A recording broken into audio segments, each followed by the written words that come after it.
Hey guys. Hey Iconic. Hey Jessica, Elisa, and Julie Ann. Gotta turn your YouTube off. Patent and crime. Who else is here? Um, I don't know. Let me check under my bed. I'm only kidding. I thought I turned my phone volume down, but I turned it up instead. Hey Jen B. Is everyone ready for Thanksgiving?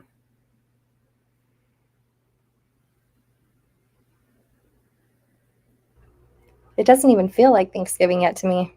Not at all.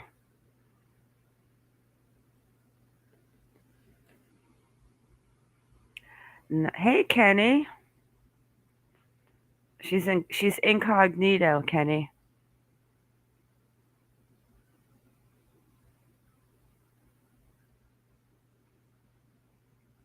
Let's see if the little bots show up tonight. Hey Lanky.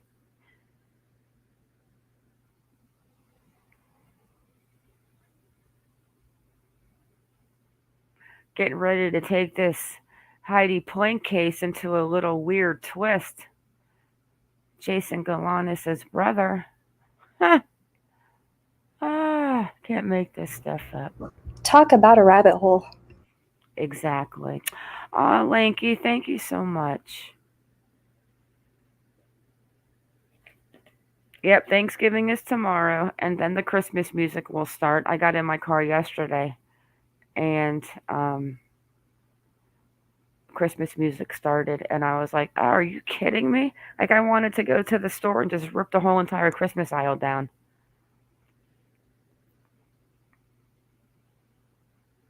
I'm only kidding.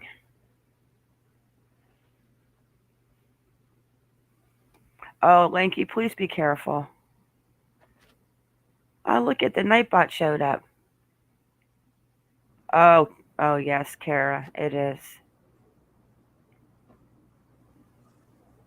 We're not going to talk about Cassidy tonight. Well, why don't you go ahead and tell them real quick what Ed Norton, I mean Ed Norton. I did call him Ed Norton the other night too. I apologize. I love Ed Norton. He's like my favorite.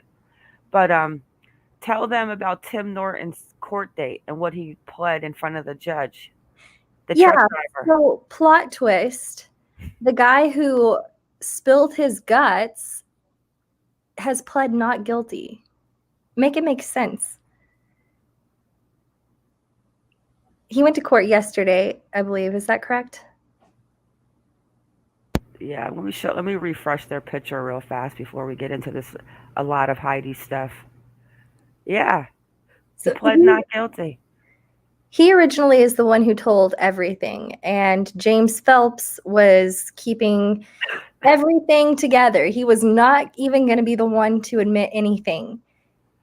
Tim Norton spills his guts, and now he's the one pleading not guilty. I just don't understand. It makes you think that maybe his lawyer told him to plead not guilty since he decided to squeal like a little piggy.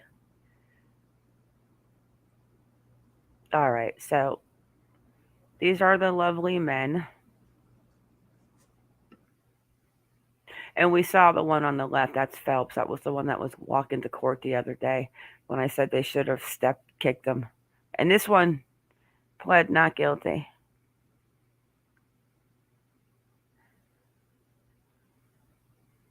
So that's the latest on them. We did find one of Cassidy's grandmother's obituaries, but we'll get into all of that the next time we discuss Cassidy.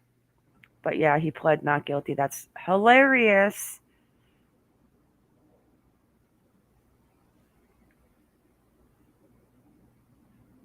They're creepers, right? They just look like monsters. Oh, they're monsters, all right.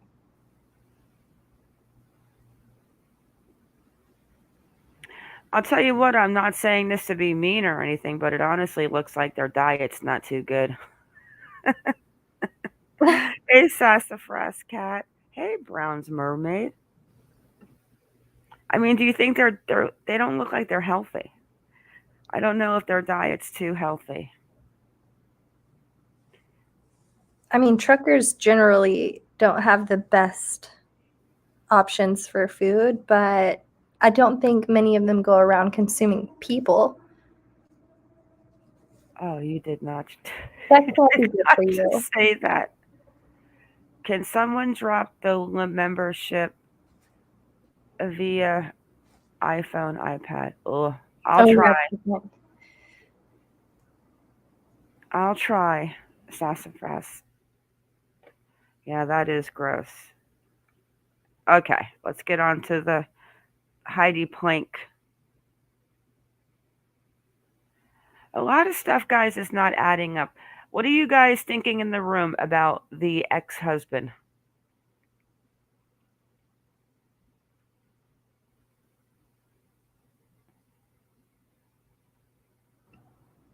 Is Trump voter? anyone still thinking the boss could be involved?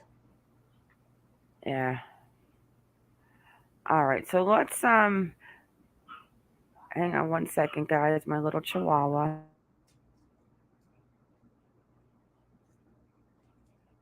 She has a lot to say. There was another trucker just got caught with a girl he held captive for 8 months. Reminds me of what? Of the rainwater case. Uh, where was that, Kara? How creepy. Hey, Shredder.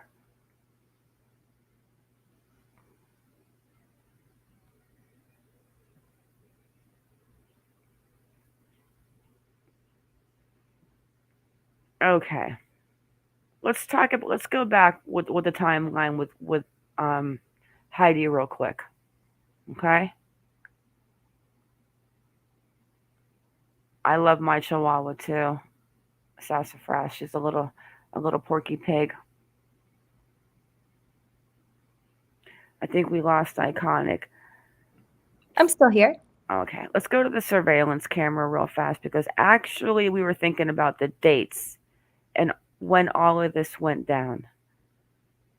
The date of her son's soccer game was was that the 17th? See, this is where I get confused. One second, guys. Because if that's the case, then this all went down after her soccer game. Yeah, we're trying to piece together what day the game was when we saw the surveillance videos from the apartment, I believe it was, and then we know when she actually was reported missing, so we're just trying to piece it together. Well, I can't remember now the date of her son's soccer game. I just need to get that date. Was that this? And pull it up. One second. What day again was October 17th? That was on.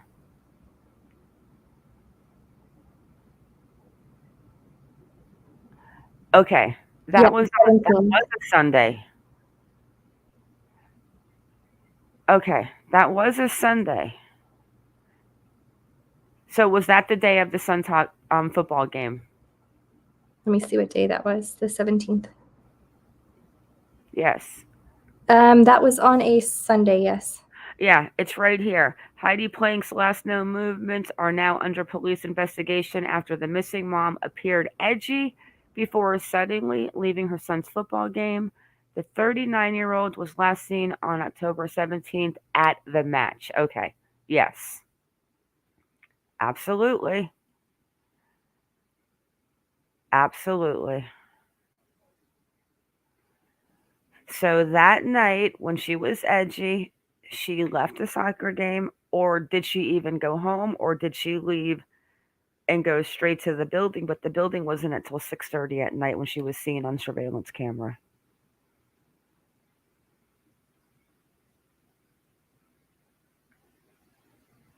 But now this is the weird part. So if the husband did know something, let's look at these text messages real quick, and then we're going to get into that video with the court documents because that's very interesting. Because see, now the text messages to me are really ringing a lot of red flags. And then we have to listen to what Jason Galanis' brother said. Oh my goodness. Mm. You know, they do have a lot of ties, that family. Sass, mine's a little applehead chihuahua. You know, the football teams, this team, the NBA team, like they have a lot, like Illuminati, like you were saying. Totally. Lots of money, lots of connections. But here's another weird question. Hi, my elderly cats. Hang on, guys. My allergies tonight because it's so cold and my heat's so warm. Can't even breathe. And why do I feel like political connections are sometimes the most eerie? Yeah, we'll get into those political Ugh. questions in a minute. But here's another weird thing that Jason Sugarman has been at this for so long and he's already been charged. He pled not guilty. His partner pled guilty. Jason Galanis is doing federal time, his partner. Um, Here's the question that I have to ask you guys before we jump into this and really think about this. When Heidi first went missing, before the husband made all of these weird accusations, he said that he went to her house, there was a cell phone there, and her laptop. So then we thought, well, maybe they have a relationship like that. Maybe they do get along like that. But then when you get into the court documents and you start reading all of these wild things, like she jumped out of the kid's bedroom naked and after she tore it up. So now she's playing with the son naked, partially naked. She jumps out. Then she's feeding the kid bacon and just everything was so weird. And not to mention how he added on a few little weird stories on top of the court documents. But Jason, why now?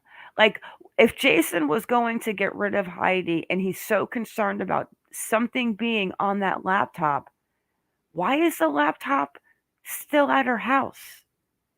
And Jason's delivering muffins. What is he still looking for the laptop? I call it bullshit across the board.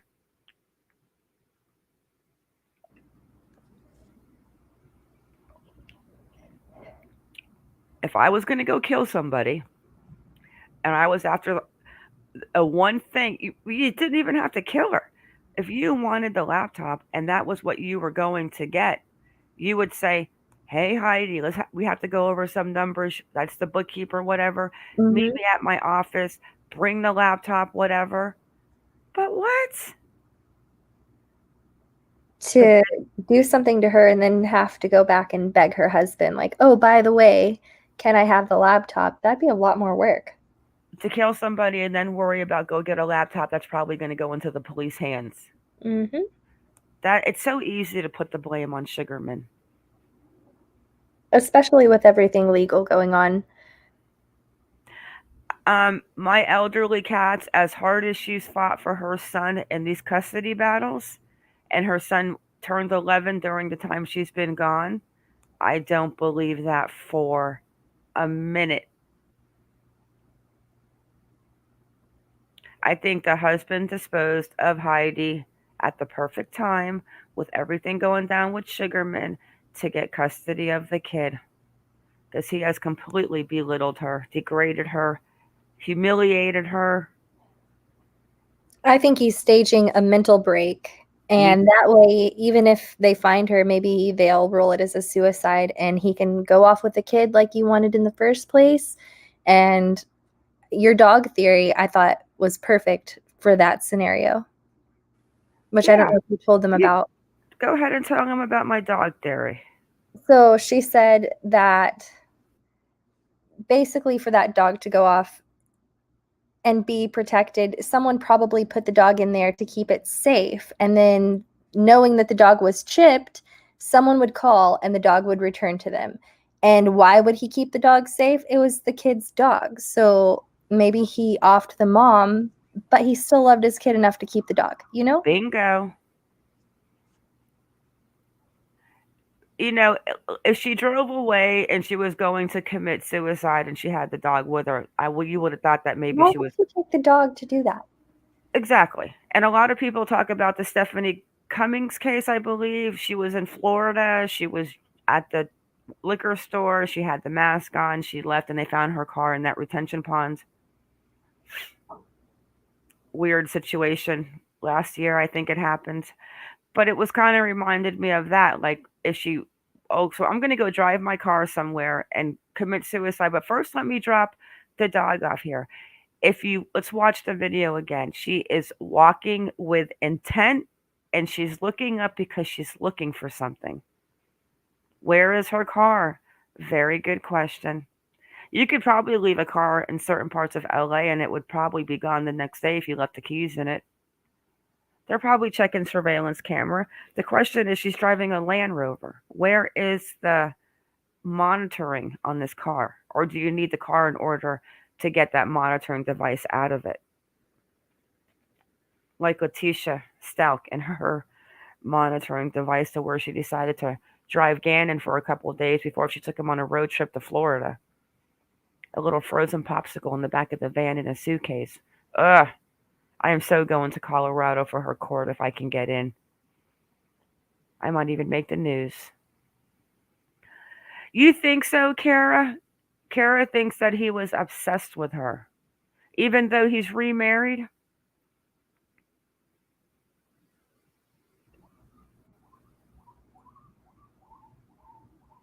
I don't know. I feel like his main motivation is getting the kid. Oh, he's been trying to get the kid for months. Let's go ahead and check out this surveillance video. Like, she's walking with a purpose. Like, she's like, it looks like she knows where she's at, and it looks like she's on a mission. You know, maybe the husband called, and I mean, maybe he tweeted from someone's phone. Who knows?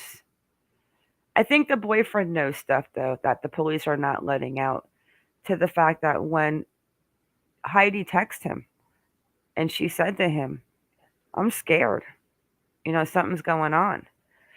But they don't say if she was talking about her boss or if she was talking about her lunatic ex husband. You want to know what I honestly think it is? And this is not prejudice. Hi, Rosanna Alvarado. And I'm not being prejudiced whatsoever when I say this. I do not think he wanted the rice field worker. Now, those are his words, okay? You do not call somebody who works for Facebook and is a CEO a person who works in a rice field. That is so degrading. And unnecessary. There was no reason for him to put that in that comment at all. At the very end. It was almost like he had to make sure that people knew that her boyfriend now was a black guy. Who gives a shit? Do you not watch TV and see the commercials now? My two nephews are half Dominican and half white. People are, who cares? But why do you have to tell a news reporter that he's works in a rice field and that he whatever, and then tell people that your son is putting Nerf balls down your wife's shirt? And scaling walls and jumping over roofs. Shredder, you like the Nightbot? It only took me about a week to figure it out. Last night I had the Nightbot and the Streambot showing up. They were battling. But I figured out how to get rid of Streambot.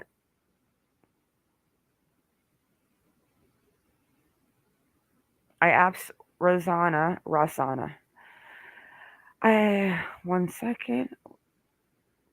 I absolutely agree with the ex-husband being behind what happened.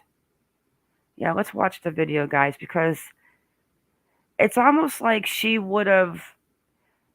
I mean, like if it was something like maybe come meet me here with the son, anything, and he could have gotten away, even though he has a wife and he could have been home. Like he could have totally have had a client. Well, it was a Sunday. I'm sure he doesn't work in the salon, but you just never know. I'm gonna see if I, yeah, we can't slow this down.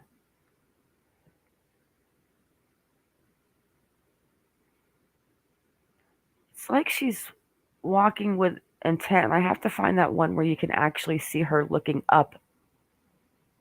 Almost like maybe somebody called out for her.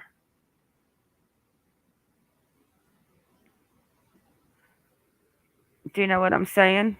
Yeah. Like she heard a sound and she looked up. Kara, I don't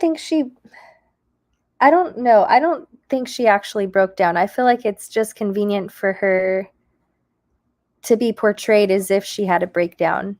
Because in everything that I see from him, that's the picture he's painting. She is an unstable person. She can't handle herself. And I don't know, I just don't think that's fair. Not saying your comment is unfair, just saying I think he's being unfair in the way that she's being portrayed right now. Yes, it is, Pamela. Let me see if I can find the other one where she's literally walking, where she looks up.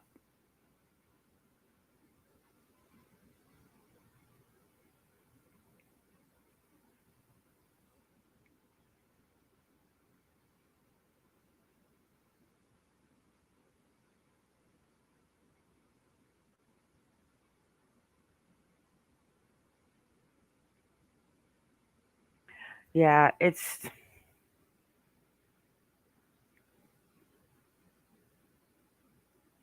And you don't find it weird that the laptop is mind blowing to me. Like, if it was all about getting the laptop because she had such information to put Jason Sugarman down, don't you think they already collected everything in the case, like you said earlier, considering Jason Golan has already pled guilty? Well, yeah, that's one of the first things they typically collect would be technology, anything technology, devices, computers, hard drives, all of that. They would have taken the computer, right? So what would he be Well, hiding at this point unless he's still continuing to do something? well, you have to remember what the husband said. The husband said that the woman, the other lady at the office, was calling him saying that she wanted the laptop back because it had information on it with Jason, whatever. So he said that he went and took the laptop and turned it into the police department. And I even said, oh, good for him, until everything started coming out about him. Do you know what I mean? Oh, I know And what then I you mean. started putting things together like, why did he have the laptop? Why did he have a key to the house? Happy Thanksgiving night, but. And then I thought, well, maybe they have a good relationship where he does have a key. Like people said, he's the father of I the think he kid, could have maybe. the key. But then when you start reading those court documents, you think there is no freaking way that he has a key to her house.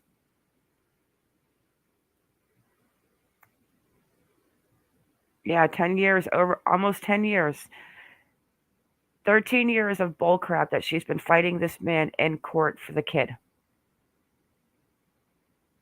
And I don't know, maybe he's got a little prejudice in him. Maybe he didn't want a black man being involved in his son's life. I mean, it could be. Between that and wanting custody, it could have been a couple of things. I mean, it just sounds like a bitter man, honestly. He's going to destroy her. He's going to take away the child because she loves him. I think he's just bitter, and her mental health was the easiest way to make her look like a bad person. When that wasn't working for him, he made it work for him. Hey, Malvina. Yeah, I totally agree with you. I'm to the point where I totally thought Sugarman. I was thinking Melissa Caddick Ponzi scheme. Oh my gosh, Jason Sugarman and Melissa Caddick should have hooked up. But then I thought, as things started emerging, the first red flag for me was him having her extra phone and the laptop, because you have to remember she had a business phone and she had a personal phone. So why is the dog's microchip going to a business? Wait, yeah, he found the personal phone. Which phone supposedly did he even find? So she was Oh, supposedly hang on a told. second. Hang on. I totally just thought that a man showed up at my house. Oh my goodness. Where is it? Okay, sorry about that, guys. I was like, oh, who's that? Hey. Hey, Dee Dee. The husband is dirty. He's a little too relaxed about it and too involved for an ex. He sure wants to make her look bad. Amen to that. He sure does. He sounded so worried in the beginning and, oh my gosh, and this and that. But let's read the text message page together before we go jump into this video. And we're going to watch the one about the court documents because that one really gives a lot of insight. And I'm going to put it on 1.5 and then we'll stop and talk between it because I think it's like an hour long. But let's look at these text messages. So let's remember she went missing on the 17th. So here you are, the mother, the father, your son's mother is missing.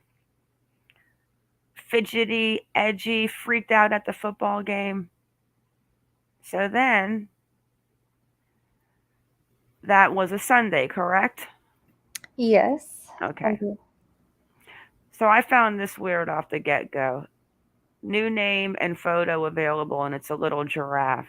And I remember one time one of my kids did something and I did something wrong and I had to change my avatar to a giraffe for a while, but I forget what it was. It was like a silly joke. So this we don't see the beginning of it. Rushing and blocking, and the coach said, when I was rushing, I was fast and got to the quarterback. I didn't pull his flag, but I scared him, and because he thought I was going to get him, he threw a bad pass, and we intercepted it. Now remember, this is a 10-year-old. The next day, she doesn't respond. Okay, so now your mom's not responding, and this is the next day. Can you please call me back? I've called you 2 days in a row and you haven't picked up. So if he just saw her on Sunday, why would he call 2 days in a row? Another little thing that stood out to me. And then that's Monday. Only one doesn't come back and say anything else. 7:30 p.m. Now we wait until Tuesday at 3:43. Please call or just text me because I want to make sure you're okay and I'm worried about you. And can you tell my dad if you'll pick me up tomorrow or not?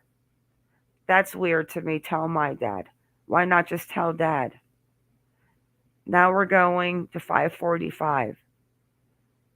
Typo. Can you please call me? Nothing till Wednesday at 3.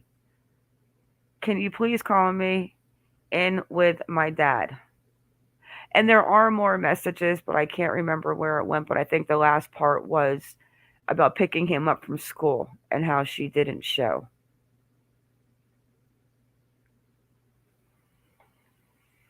It just doesn't feel like it's coming from like, and it's like, it's almost like if you're so worried, how come there's not more messages unless the kid's not trying to call mom at all because dad said she was busy doing something and he's just filling in the little missing pieces. Right. Do you think any of them are from the son, or do you think all of them could be staged? Now, the text messages are in the video today, right? That we're getting ready to watch. Yes, I think there's others. Yeah, there are others because I remember one that I couldn't find. It's probably in someone else's folder that said something about picking me up from school, da da da, and dad's gonna pick me up or whatever, or just something about the school pickup. And that was the day that she didn't show up. And that was the day when dad picked him up from school and they went to the police department and that's when they filed a missing police report. But remember, that's giving you from the 17th Sunday, the 18th Monday, the 19th Tuesday, the 20th on Wednesday. So he goes 3 days after she's really missing because the apartment where the dog was found was the 17th. So here's another question. Oh, wait a second. Here's another red flag. If she went missing on the 17th and he hadn't heard from her all of that time, and they call and say that the dog was found on that night on the 17th. So where was he? So when did the call take place? 5 days, 4 days later when they found the dog? Bullshit. Do you see what I'm saying? I do. The dog is found on the 17th. The woman in the building gets the dog and they bring it in to get the microchip checked. I don't know how long it took. I'm sure it wasn't days. So he gets the phone call that the dog is found at an apartment building. But then he still waits till Wednesday to go to the police department. I just thought about that. I never even crossed my mind before. He is so full of shit. Well, we were talking earlier about the possibility of, did everything happen on that Sunday? Could some of this have taken place after? Maybe he didn't call because part of his plan, maybe she disappeared on Sunday, but maybe he had other things to do to finish it up, tie up loose ends. And so he had to wait to call. If it's kind of like a Letitia Stout situation, he might have needed to drive somewhere while the kid was at school, for instance.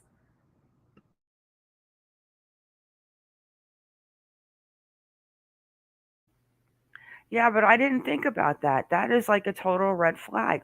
We need to see if we can reach out to her friends because the game was on the 17th. She was at that apartment complex at 1832. How do you say that in military time? 18. 6:22, So 6:30 at night. roughly, yeah. The dog is found that night. The dog is, so they don't really tell you exactly what day the woman took the dog to the vet, but you would imagine. I know that she said that the dog. One article said something about the dog staying with her. Remember that one weird comment about the dog in the article? Yeah, because she mentioned pets. She mentioned keeping the dog. It was a weird comment that she made. Almost like she knew Heidi and she was watching the dog for her. That's how it came off. Yeah, I did. But then the dog. So let's just say it was the next day. But if he knew the dog got called for the microchip, why was he still waiting for her not to show up to pick up the son at school? That gave him how many days? Yeah, Kara, that's why the dog was put into that building, because it would be safe. It's all starting to make sense now, mister. The dog is okay. And I bet you he has the dog just out of convenience. Get the kid, get the dog.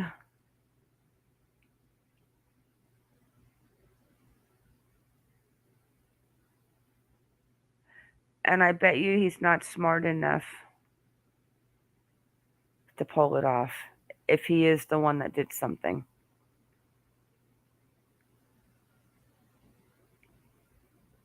All right, let me drop this link into the chat, the video we're going to watch. Alma, the dog is fine. The dog was put into a beautiful condo in downtown Los Angeles and on the 26th floor.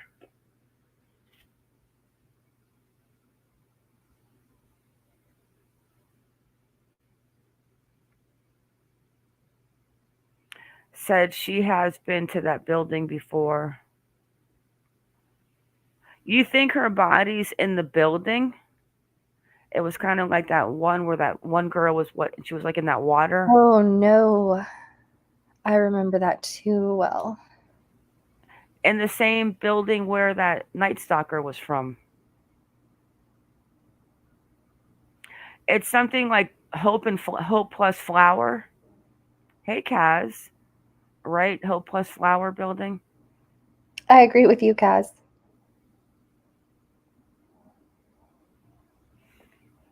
That's the name of the building. Hope plus Flower. Alma. Maybe Alma can go to the building for us and take some videos and see where the cameras are. You want to go on a field trip? Alma, you want to go on a field trip for us?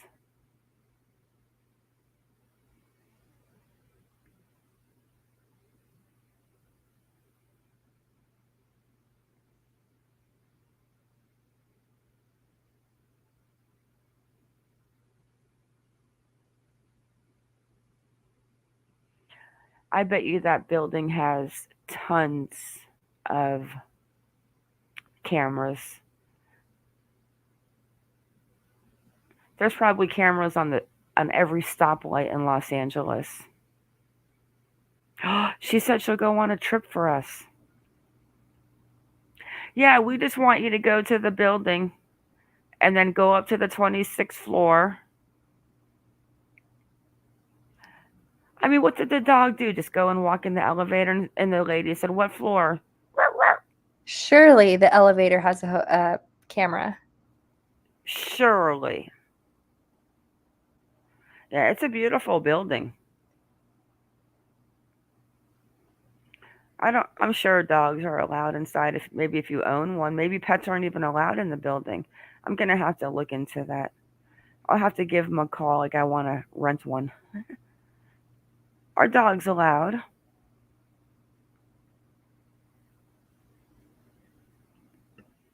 All right.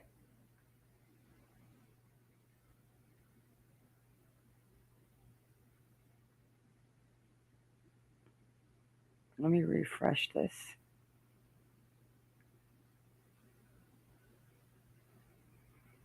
But man, where is her car? Like, how do you hide a car like that?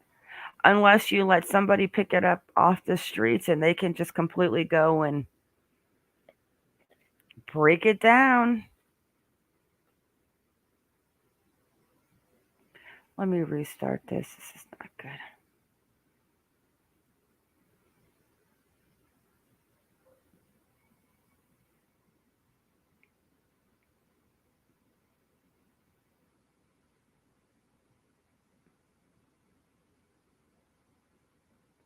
And it makes zero sense about the laptop. Like, it just doesn't add up for me.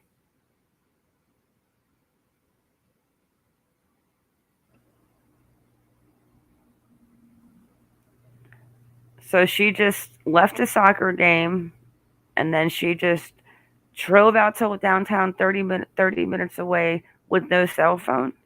Oh, that's right. She had the other cell phone. He's so full of shit.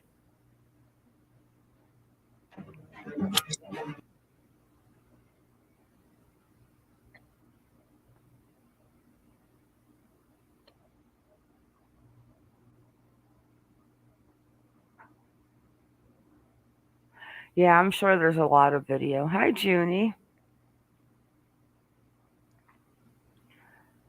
I don't think the husband would have done anything to make her life easier. No, it doesn't sound like it from this video coming up. All right, guys, let's watch a little bit of this video and see what. Yeah, this definitely makes people think,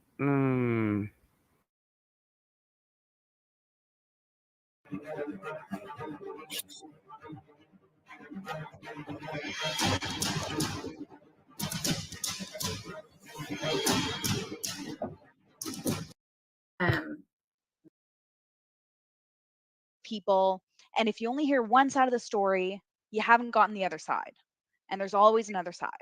And Okay. you So know, we've, the family is very upset as well. The members of the family we've spoken with, um, they would like to get her side out as well, because that hasn't been aired at all. that's right. As far as I've seen, nobody has stood up for Heidi. And No. yeah, and that's, can you imagine being her family right now? It's horrendous. And we had an idea that maybe not everything had been discussed comprehensively in the news, but we had no idea Yeah. just how skewed it's been. So, we've all heard Jim's side of the story, so let's respond, shall we? So, I don't know where to start, Don. Where to start? So, first of all, how many documents? Like, how many documents did we actually get? Was it maybe somewhere around 15 or something like that? It was Full court documents? around 15. Correct, from 2012 until not this most recent, but the November 5th court date is what Right. we got. Comprehensively everything. So, Everything. And how many of those documents was Heidi the petitioner? Which means she one, submitted the documents. One. once. Okay? One Yep. time. So we can tell that it's been one sided. One person has been pushing for all this to happen. And let me We just can all, add, she has responded to every single one. So, yeah. exactly. Yeah. So we will say that she was the one who initiated the divorce. Did you want to talk a little bit about the details around that, Dawn? I think the details are around the beginning, the initial filing are pretty accurate, except for the fact that she's the one, actually, she didn't file, but she's the one who wanted to file, and she didn't have enough money to file at first. Is that correct? Are you looking at me? Yes. Okay. So she asked him to file. And there are text messages that she submitted as evidence, that first response, that show that she is the one who wanted the divorce. And that was after 4 years of marriage. So they were And only this, married 4 years. right. So they weren't married very long. I think Bond, you said, was It was 2. 2. Their son was Mhm. 2 when they divorced. And a lot of these court documents are basically going back and forth around the custody agreement with Bond, and child support money and that sort of the typical things that you would expect in a divorce settlement. So I'll quickly go through. I took notes.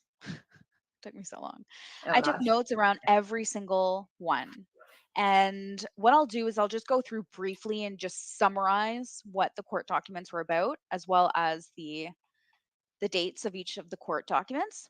So I'm just scrolling up here. I have 69 nice pages of just stuff that I've copied and pasted or wrote down around these documents. 69. So December 10th, 2012 was the first report that was given to the court, and it was just saying that there was an uncontested dissolution of marriage. And I said Heidi was the one to suggest divorce, and it states that she couldn't afford to file. December 20th, 2012, petitioner is Jim and the respondent is Heidi, is this annoyed me. So it was a request from Heidi to take Bond to New York on Friday, December 21st to December 23rd, to visit her mom who has cancer and her grandmother who is being taken off life support. Jim refused to allow it. The reason is that she took too long to get back to him about a holiday schedule. And he notes that, and in the documents, it also notes that Jim has taken Bond out of state and out of the country without permission. But Heidi never brought this to court. It also states that Jim never went to visit Heidi's family in New York. He just never wanted to visit. So it kind of makes sense why he was never very close to her family. And that he has vastly more financial resources than Heidi, and she could not afford to fight with the petitioner. So, and it has the court fees and the lawyer fees at the end of all of it. It's like thousands of dollars. Like, I had to bring my dog to the vet a few weeks ago, and it cost me like $1,600. I'm good financially, but it still was hard, Well, right? So it ranges like $5,000 per hearing, just for the appearance, but all the behind the scenes. I mean, every phone call costs something. This was not a cheap divorce. yes. And so it also says that Jim refused to allow Bond to go visit his dying grandmother being taken off life support, and a great grandmother being taken off life support, and his grandmother was breast cancer, because he already made plans to bring Bond to holiday festivities. This is in the official court documents. So then, in Heidi's response, she states that he has been continuing to harass her since July 9th, 2012. And I'll read some of what's in the documents. And I would share these documents with you, but I want to be extremely respectful to whoever sent us these documents. Yeah. So I'm going to request consent from this person every single time we share something new with you. I've requested consent to share some of the text messages that are detailed in these documents, and I've received that consent. So I will show you some of them just so that you guys can see with your own eyes and hear with your own ears exactly how manipulative and just absolutely mean Jim has been. Okay. And he paints himself to be a wonderful father. Oh, we love, we work well together. We are at the game together. No, no, no, no, no. I don't know what the relationship was like recently this year, but as of like what, 2019? No. What was the last one?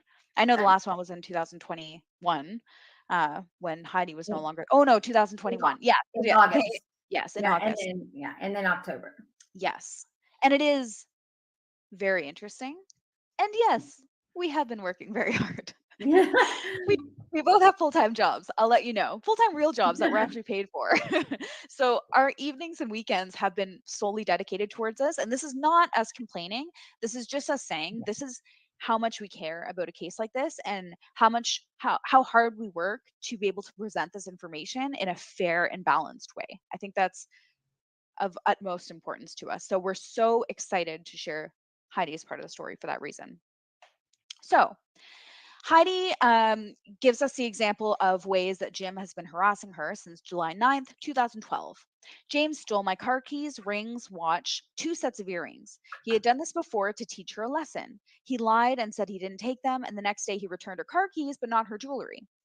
So Heidi had to go to her attorney. So this is when they had separated, but she couldn't afford to live out on her own. So she moved into the guest bedroom, or the guest bedroom, I think, of the house. Bedroom in Yeah, her house. because he wouldn't move out of the master bedroom. So she got the guest bedroom. She had her own key to her room.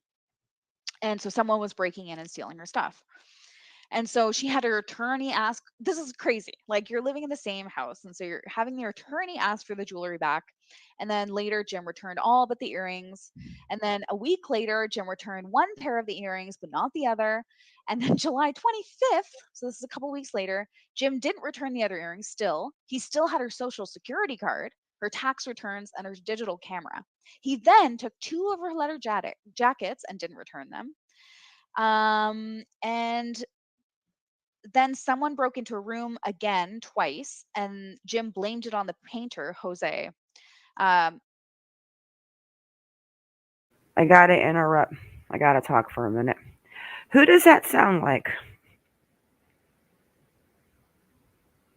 Taking her car keys, taking her earrings.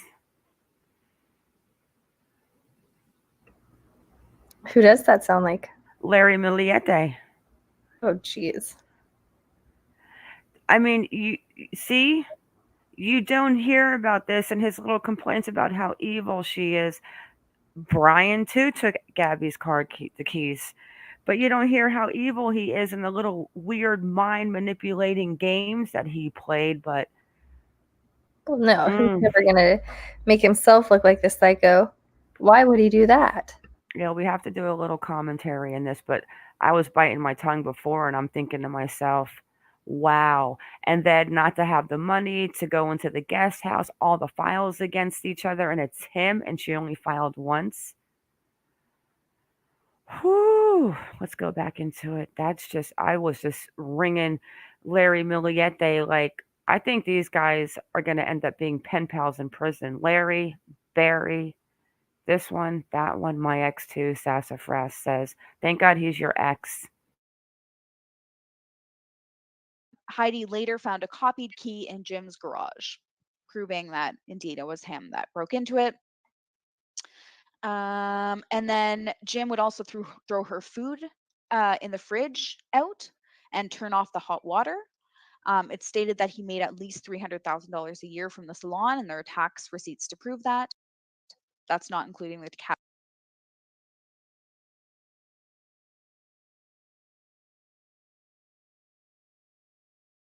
tips that he received. And Heidi, on the other hand, earned around $4,000 a month as a real estate assistant. And then Jim also let Heidi spend all of 25 minutes with Bond on his birthday. So those are just some examples of the way that he's badgered her.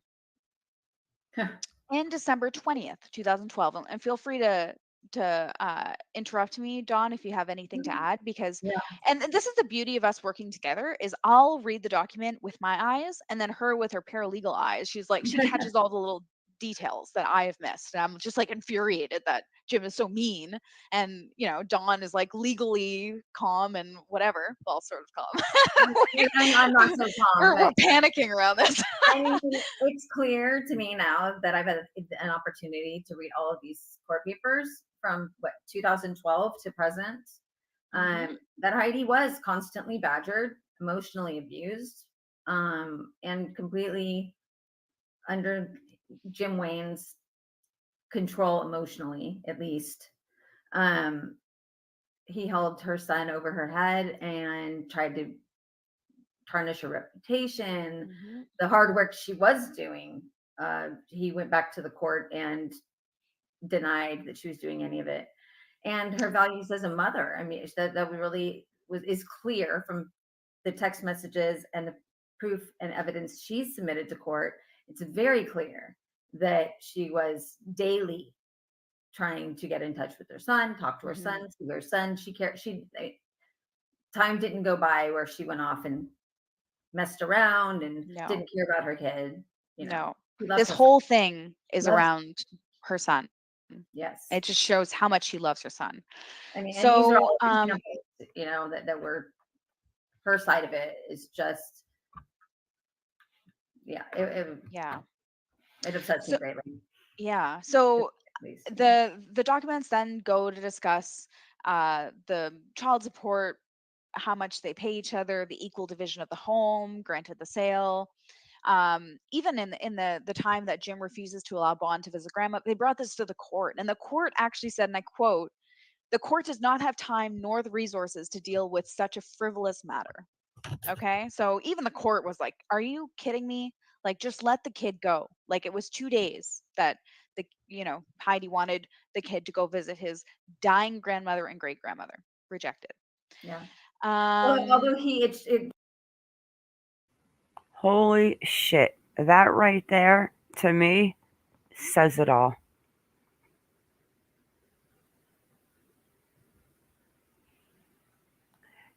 He would not let the boy go see his dying grandmother. Did I hear that right?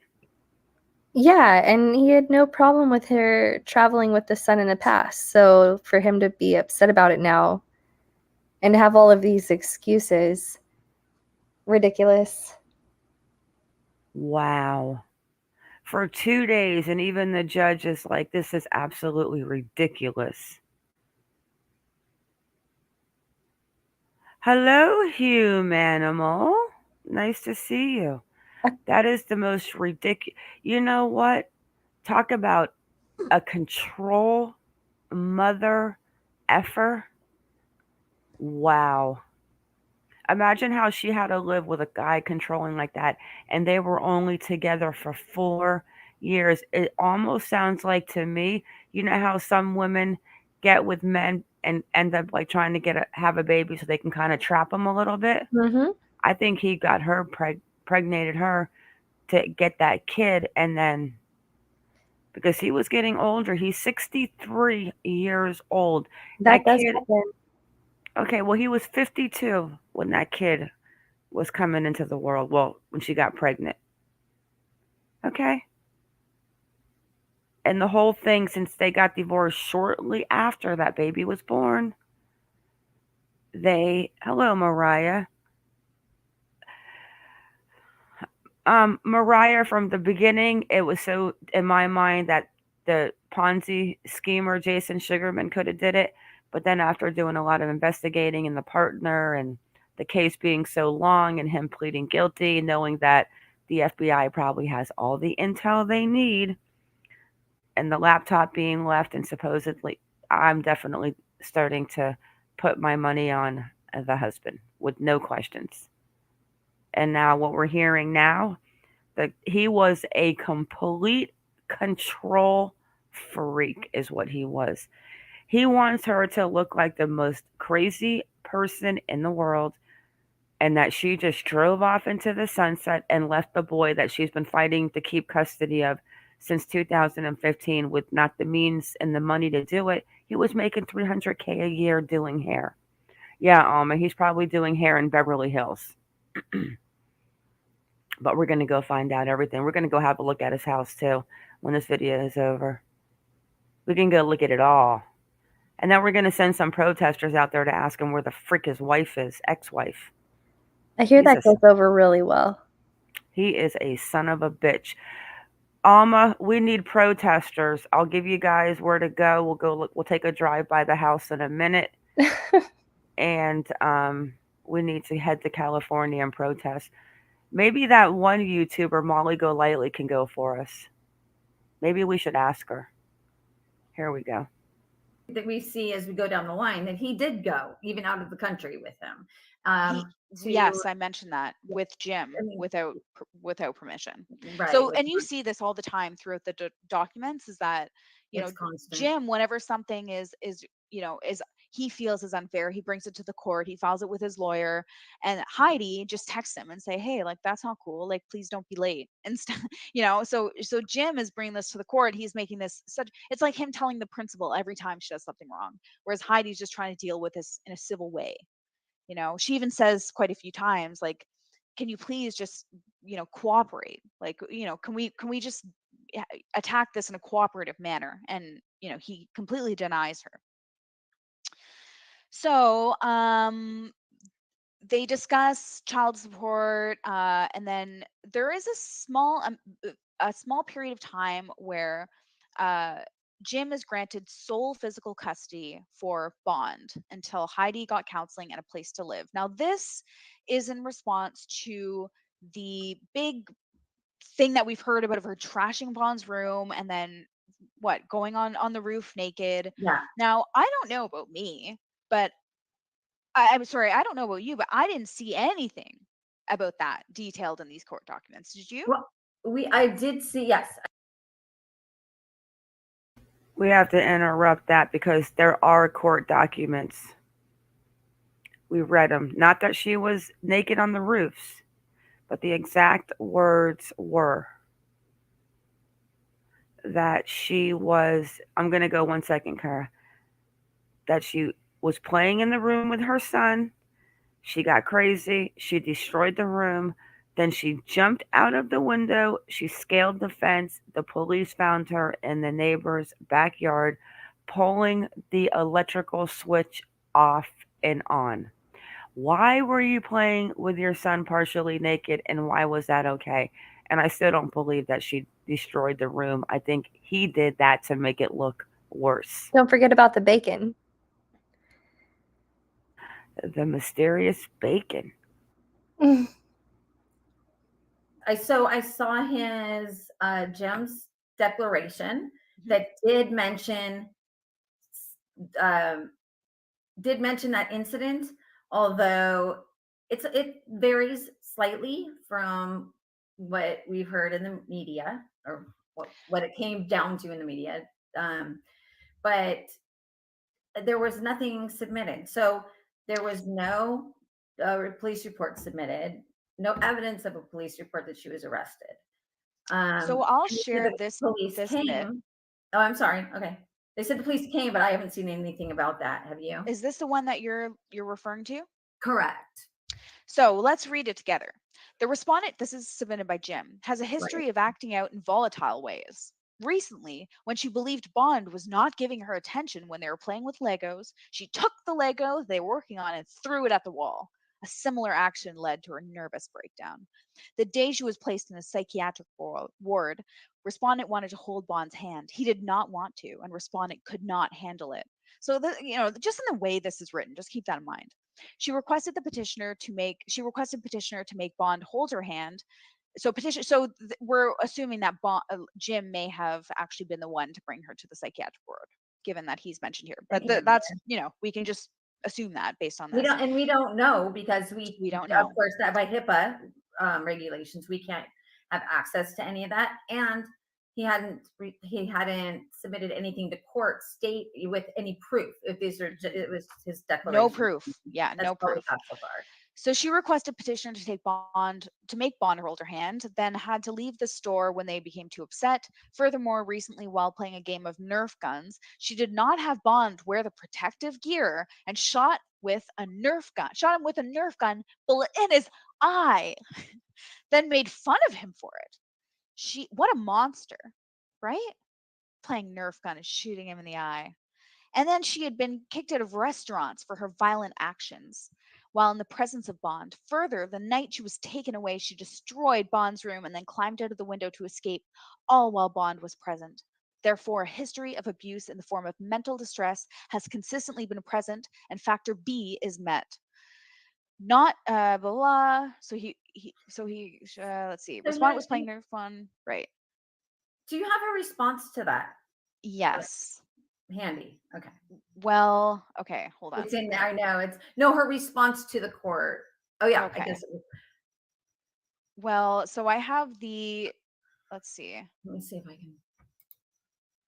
I'm going to stop sharing my screen because just for a second, we don't need to see all of this, but there are tons of text messages that Jim submitted. But yeah, if you could find the Sure. legal response. Yeah. You have the legal response? I'm looking right now. So here are the text messages they exchanged on the day of the event. Or sorry, not the day, but in response to the event. Yeah. So she says,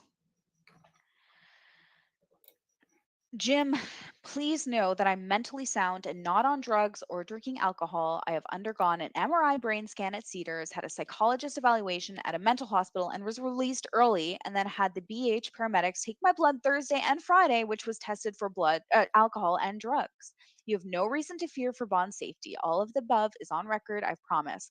Please have him call me and let's move on for Bond's sake. I have no reason to lie to you. You can check all the above. My legal name is Heidi Planck Wayne, and everyone seems to think we're still married, so I'm sure you can go access my records if you call. I can send pics of the reports too if you feel safer having him call me. I don't mind. I'm not hiding anything. He doesn't respond to any of her messages. He just says, this is the plan. This is for Bond. Like, please agree to understand. Like, he is absolutely badgering her through this. And on top of that, we can only assume that he is the one who released these documents to the press. Only his side of the story, not her response, which was very detailed, very clear, and very well written. So let me know if you can find them, Dawn. Otherwise, I think I might be able to. I found it. It's very long. It is very long. So I'm just looking for her exact response to that situation. Okay, here it is. Declaration of Heidi Planck. Girl, what are your thoughts on this so far? This is insane. Even down to the messages, like. I just think it goes against all of that sweet, sensitive, caring ex-husband bullcrap that he's been putting on. That doesn't match. It doesn't match. This is like night and day in personalities. Unbelievable. Yeah, Shredder, be safe out there on the roads. Playing gopher. Oh, Alma's such a bad girl. But those are a lot of text messages. I'm gonna have to get my hands on a copy of those. Yeah, I'm just really starting to think. Mm, I think actually this kind of covers most of it. So I'm gonna Mhm. go. It should be on the screen. Oops, it should be on the screen now.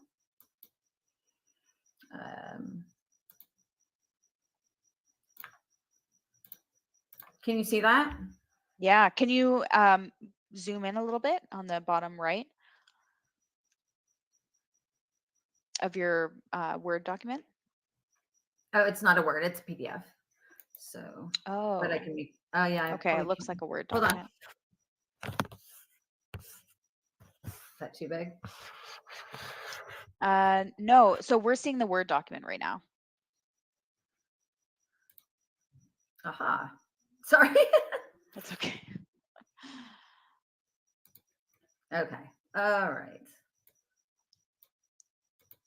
Let me. Hey, Gavis.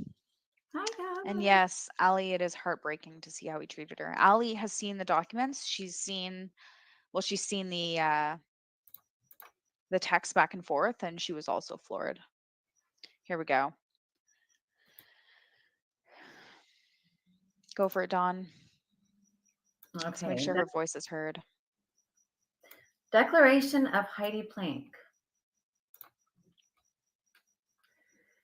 I, Heidi Planck, declare I am the respondent in this action. I have been married to petitioner James Wayne since August 8th, 2008. We have lived separate and apart since September 22nd, 2012.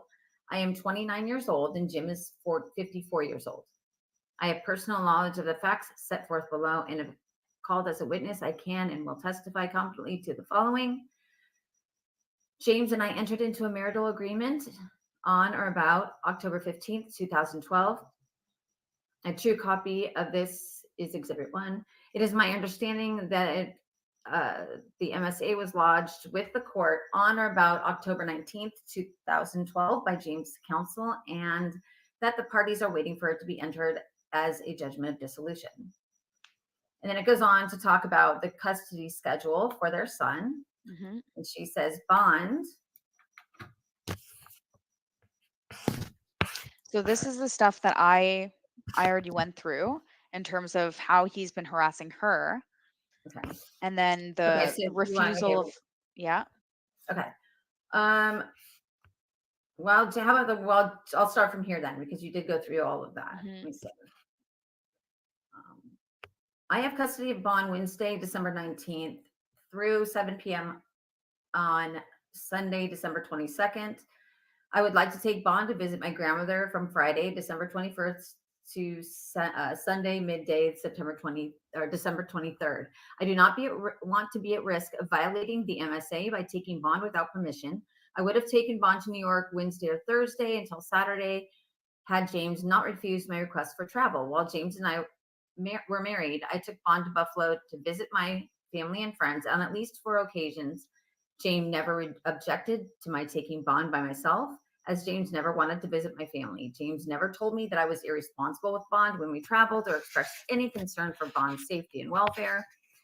I would like to travel to Waterville, to Steps, what you were saying, to see her grandmother. Yeah. And I do have my notes on exactly her response to Okay. so this is November 5th, 2015. So this is in response to the temporary sole physical and legal custody that Jim did get.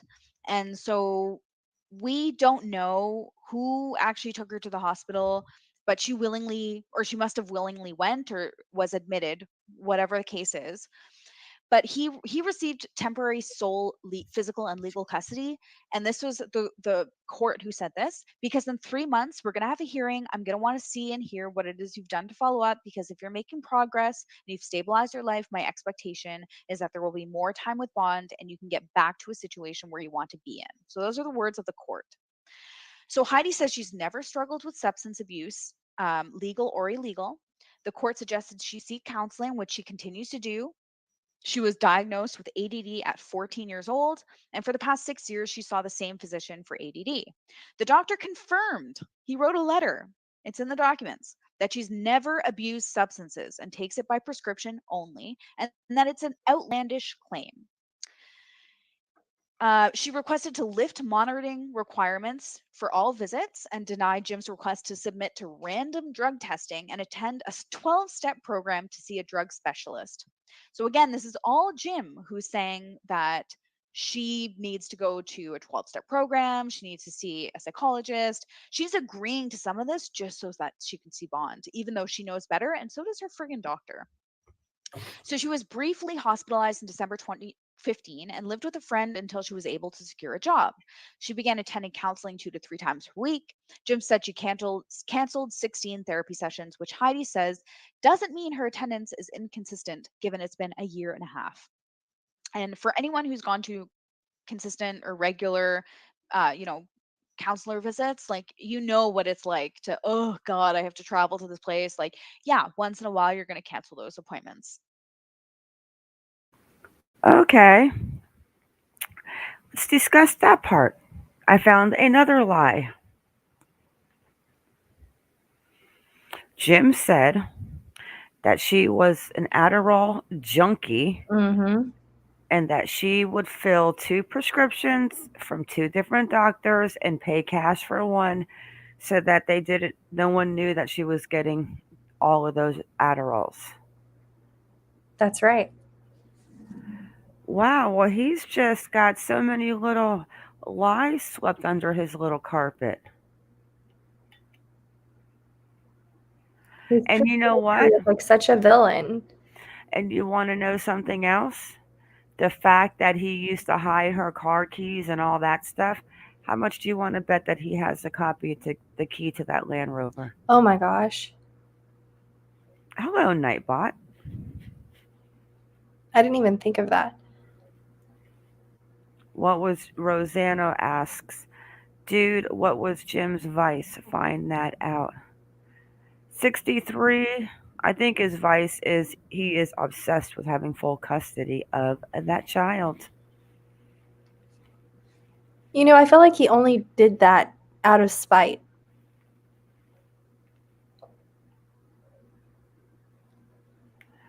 So I actually mentioned this the other night, Alma. Do you think that it's a hired deal like the Brenda Delgado thing? That was such a messed up. You can't even compare that one. But do you think he hired somebody to get rid of her? I think he somehow lured her there or said something. She came out of the car into the alley. He could have done something there, put the dog in that place. I bet you they have a lot more surveillance footage than they're showing us. They have to. And then maybe he drove the vehicle somewhere. Who knows? But I don't think he's going to, if he did do it. I mean, this is like a fetch, but I don't think I think they're going to figure it out quick because they're not talking about her case at all. All right, let's go listen to some more of this BS from this Jim. He had to have set something up. He went from the caring guy, so worried about her fidgety at the game, changing bleachers, blah, blah, blah. And at the end of the day, she went missing that night. The dog appeared within the next day or so. So you know she's missing. You've got the dog now, but you wait until she doesn't show up to pick up the kid from school. Yeah, you're full of shit, Mr. Wayne. It doesn't mean that you're not committed. 13 times. And it You're a loser. Puts my L to my forehead. was because the counselor had to cancel, not because she had to cancel. Yeah, it was 16 times. 16 times. Just they to were be, rescheduled. yeah, they were no show on rescheduled. her part. Mm-hmm. So it was an isolated incident of a nervous breakdown in 2015, and I'll show you some of the, or did I show the text messages around that? If not, I'll show them. Yeah, Um, please do. Jim said that Bond and her were kicked out of Fatburger. Heidi says she's never even been in a Fatburger in her life. And also her visits were all monitored, so it would have been impossible. What? Girl, are you writing down all of these lies? I know I had to interrupt again because this guy is full of shit. Did he not? Did the boy? So then what? The boy's lying? I mean, the boy's young enough that if you told him something happened, maybe he would remember, or But he the would remember. boy was the one that said, Dad, I can't go into Fatburger because the last time we were here, Mom tore the That's pictures off the right. walls. So what? Do you guys remember? They went to. They were going to Fatburgers. The boy said, Dad, I can't go in there because the last time I was there with Mom, she tore the pictures off the walls. So how is this adding up right here? What there's something is not right here completely, and I think that this is the key to who is telling really. So did he have the boy lie and say that, or is the boy like hallucinating? Yeah, my ex-husband one time ate one of those fat burger pounder things one day. I think that was like when I decided I was getting divorced. But why? Wait. Let's go back a second. Hang on, guys. Something is so F. She's agreeing to some of this just so that she can see Bond, who's gone to consistent or regular incidents of a nervous breakdown in 2015. I just want to say right now that is huge. That is huge. The fact So that explain why that's huge. Okay, so That you're not committed. 13 times, and it was because the counselor had to cancel, not because she had to cancel. Yeah, it was 16 times. 16 times. Just they to were be, rescheduled. yeah, they were rescheduled on her part. Mm-hmm. So it was an isolated incident of a nervous breakdown in 2015, and I'll show you some of the. Or did I show the text messages around that? If not, I'll show them. Yeah. Please do. Jim said that Bond and her were kicked out of Fatburger. Heidi says she's never even been in a Fatburger in her life. And also her visits were all monitored, so it would have been impossible. He would have been the one monitoring them. That's so big. I just want to say right now that is huge. That is huge. The fact So that explain why that's huge. Okay, so when the court appoints supervised visitations to a parent, for the most part, they go through and they have a list of counselors or supervisors that they can choose from. And usually the person who's being supervised is also the one who pays for it. So when they were going, this is all documented. So when they were going through the list, Jim chose the most expensive one. And she said, no, I can't afford that. And he said, well, sorry, that's the one I want. And that he insisted on it. And she said, I can't afford it. I can't do it. So went back to court and asked if he wanted to be the supervisor for these visitations. So he personally, and she did not want that. He was a supervisor for all of these visitations. So she got no time with him without Jim being around. She got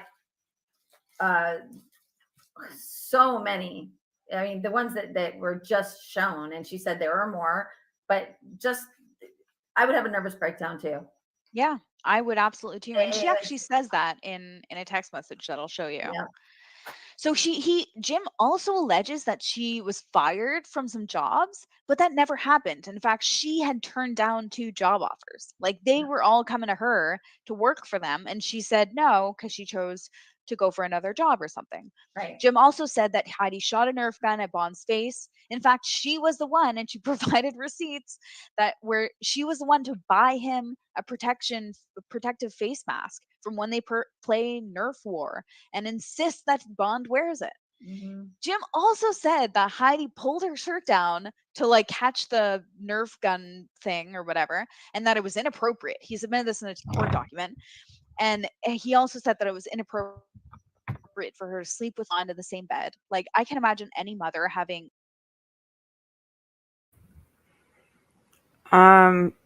What did she just say? Iconic? Which part? That very end part of not well. We already read the other night on the court documents about Bond was putting Nerf balls down his Mhm. mom's shirt, and she was like bending over. Hi, Polly, the primate.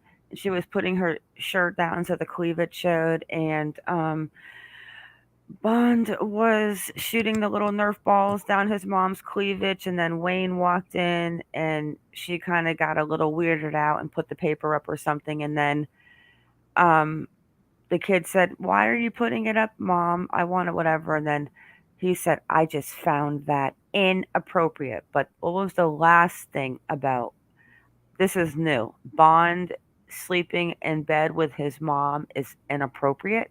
How? That's what I'm asking. How is it inappropriate for a 10-year-old boy, 9-year-old boy, 8-year-old boy to sleep in a bed with his mother? Anybody can say what they want, but I don't think there's anything weird about that at all. God, I wonder if Jim like might take like a antidepressant and maybe he's off his meds. And I'm not saying that in a negative way because a lot of us are on something maybe a day to keep you happy, maybe a Zoloft, maybe a I don't know the names of any of the other ones, Lexitor or something. But I'm saying like this guy sounds like he's a little bipolarish from his first week of interviews. Had the concern, and I went to her place, and I was so concerned. Well, now I need to know this. I need to know the date of the dog when the dog was picked up at that apartment and when that phone call was made with the microchip at the vet that the dog was found. Because if that dog was put in that building on Wednesday the 17th, I mean Sunday the 17th, and let's just say it went Sunday, Monday night, even into Tuesday, and that's the 2 days. So even on that Tuesday, he's got the dog because the phone, remember, the dog phone call went to the phone. He just happened to find at her apartment. So then he already knew she was missing. So why are we waiting to the next day to pick up the boy? And then another text message comes in on that Wednesday. And then go to the police department and just say, "Ew, my son's mother just never showed up." That's the key on the dates of when that dog was actually, that chip was called in. Hi, Callie. I'm trying to see if I can find a date of the dog.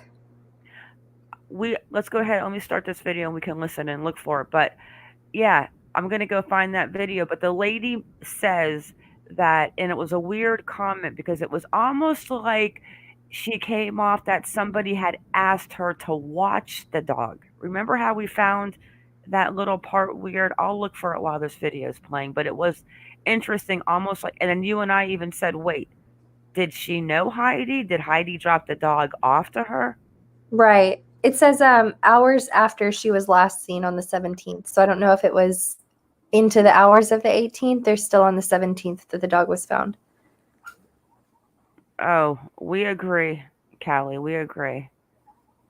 It's almost to the point where if Wayne had a hired person, let's just put Sugarman out of the mix for a minute because like no one's even talking about Sugarman. I just don't see Sugarman going and doing something ridiculous when he's getting ready to spend the time in federal prison. And they've already collected all that information for him to go to court. You know what I'm saying? It's not like they're missing pieces.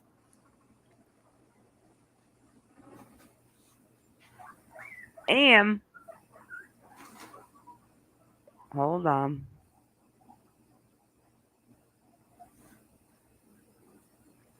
And if Jason Sugarman, his plan was to kill Heidi, and it was all because of the fact that she knew things and she held some power in that laptop.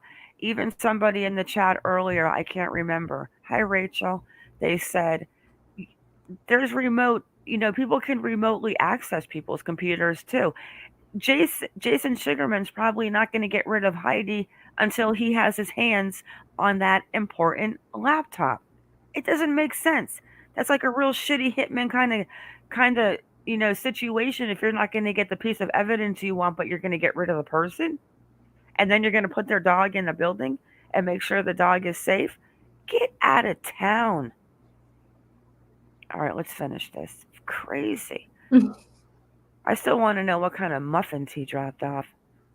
A young child, like, yeah, you're going to cuddle up sometimes in the same bed. That's not inappropriate. However, she responds and says, well, you guys do it at your house too with your new girlfriend, Maria.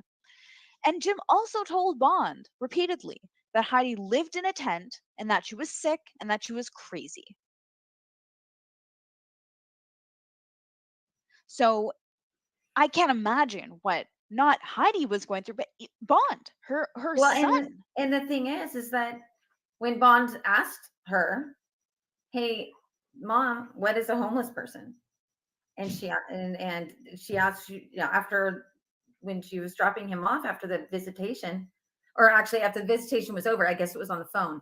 So she called him and said, "We have the text messages." She text messaged him and asked, "What are you saying to our son? Why? What is this about a homeless person?" And then he said, "The world isn't everything. Not everything's about you, Heidi. Stop being this way." And, well, I mean, we can show the text message. I don't want to put words in her mouth, but basically, by that point, she was programmed to be, you know, defensive. At Oh, least. he badgered her. There are like, I I don't mean, know, probably he messed with her 30 mind. pages of just text messages. And she's at the point, in 2015, where all she can do is defend at this point. She can't even fight. All she's doing is defending. Yeah, I'll show you an example of like just one of the text messages that they have shared together. It has been brought to my attention, this is Jim, that you have been visiting the house at 1224 North Ogden whatever Drive in West Ogden. Hollywood. Yeah, Ogden. sure. You're in that world. I'm in Vancouver, so you can pronounce all of them. It's not During too the far times from that here. I He am lives not now. at the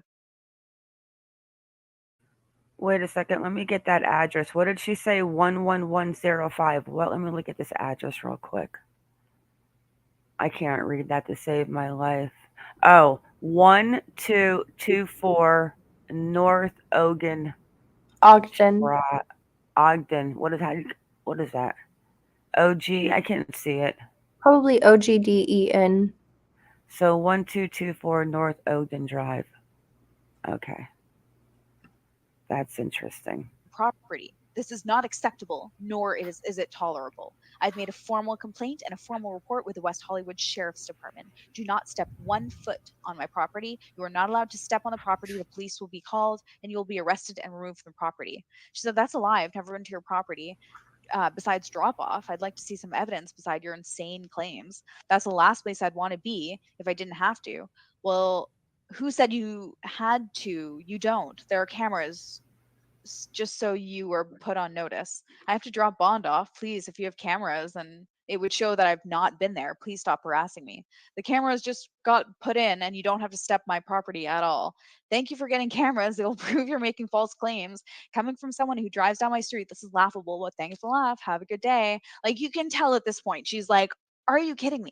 And Yeah. honestly, And after every reading all time these text messages, she is being very kind, very forthright, thanking him, he even sucks though, it up so often. oh my God, And through this is all a of this, warning, not harassment. every day through all of this, please have Bond call me. She tries to call and they don't answer. Please have Bond call me. Numerous times, almost every day. For how long did this go on? Oh man, it's crazy. There was one time Like, and she didn't hear or see from Bond for almost a month. And because they were out of town, he flew, I can't even remember where it was, but out of the country with Bond. yeah. And he's like, I didn't tell you because they didn't want you to get all crazy. So here's the time where in the incident, um, this is no joke. I take Bond's safety very seriously. There's a court order in place and I will not violate the order in any way, shape, or form. This is after he submitted that thing that we already talked about. Took several days to get Bond to feel safe and secure. I will talk to my attorney and discuss FaceTime or a phone call and which is better. I'm assuming this is for Bond to communicate with his mother. Make no mistake, bond safety is paramount to me. Do not come near bond. Do not go by a school or my house. I will call the police and use the law to the fullest extent. I will contact you tomorrow with all the specifics. I'm not joking. I do put bond safety first. I will be at the chapel tomorrow. Please drop bond off at my place. He had not served her official papers. He never did that. What did he do? He submitted them to the court or something. Like they had to be served. He told the court that he served her. And then after the fact, I mean, he may have sent an email to her, but who knows if it was the court. We don't have any way of knowing. She is claiming that she never got served. Mm-hmm. And then after the fact, after the hearing, he said, I did too. Here, look. And then he text messaged, he sends her a text message with a picture. Yeah, this is it. Yeah. Please read this so you understand. You can't send that stuff via text or email. That's what she says. She's trying to, oh no, he's not having serve any of that. her properly. I want him to call. I miss him terribly. Like, this is crazy. Thank you for even after all this, thank you for the update for the child psychologist. Can you please send me the name of the child psychologist? No response. I would really like to speak to Bond. No response. Please send the name for no response. Like, as a mother, she's getting absolutely nothing from her son. She's not being able to call him. She's not even getting the court-ordered 6-hour-a-week visitation that's already killing her heart. Can I please speak to Bond? She's not even getting that. And he does it whenever he wants to. I actually just found the page to all of these documents on Uni Court. I'm going to have to sign up for it. But now listening to the text messages and them talking about reading them and what's going on. Hey, Matt, hi, Rise Above. I am convinced now that those text messages on Wednesday the 17th, Thursday the 18th, Friday the 19th, Saturday the 9th, 20, I think that was all, most of them were him, except for maybe the first one with the quarterback and all of that stuff. And then I think it went straight to him doing the text messages. Yeah, I think he's the real psycho here. Yeah, because he's not responding at all through all of this. And then all of a sudden on the day that she's missing, the son is just allowed to go, let me text mom. You know what? This guy is going to be cutting a lot of hair in prison. As I explained to Stephen, you are violating every legal right of mine in our separation agreement. You've really dug yourself into a deep hole. Traveling, school, doctors, extracurricular activities all require my signed off approval.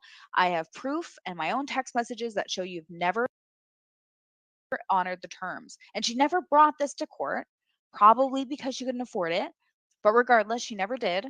Drop on off tomorrow, please. We're not fighting for or we'll be fighting each other for full custody. I want nothing more for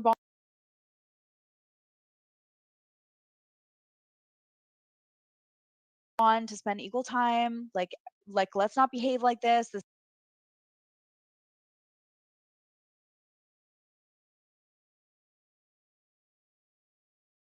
is not a threat, Jim. Like, please, it's in his best interests. Like, trying everything. Yeah. Everything. To just have some time. She went missing, right? He finally got it. Right. So that's another thing let's talk about that ex parte order.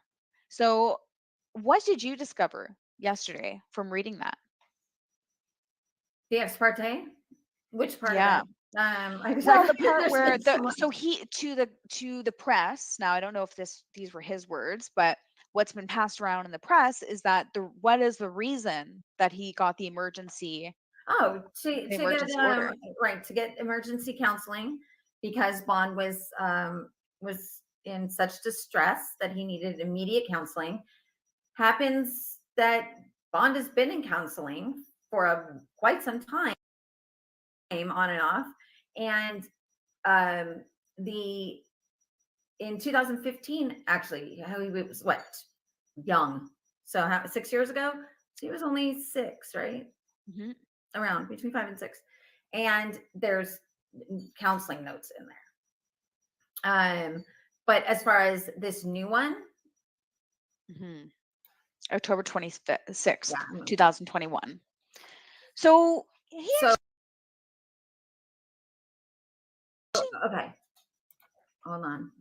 Yeah, go ahead. Which part of it? Because there's so well, much. I was just going to say what you told me yesterday. He didn't actually need Oh no, full yeah, custody he did. for No, emergency care. correct. Because it was already in there. It was already in their dissolution, the judgment. There was already a judgment saying that either parent is required, not can, is required to get emergency care for the child in any event that there is an emergency. I mean, it specifically states that. Mm-hmm. So it was already in there. It was already in there. He In their didn't need judgment. it. So he's He did not need it. at the very least taken advantage of this situation. At the very least. Now, I don't know anything else. We have no evidence of anything else. But what I also wanted to say, or I wanted to show you guys, first of all, a photo that Jim's new fiance, well, not new fiance, I think they've been engaged for about 5 years now. But this was a photo that was posted on October 31st as her cover photo.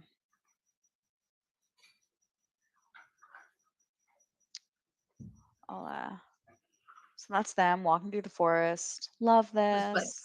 Well, Thinking of 13 days after you. she went missing. Yeah. What a great picture of your sweet family. You look so happy. Great picture. I love this.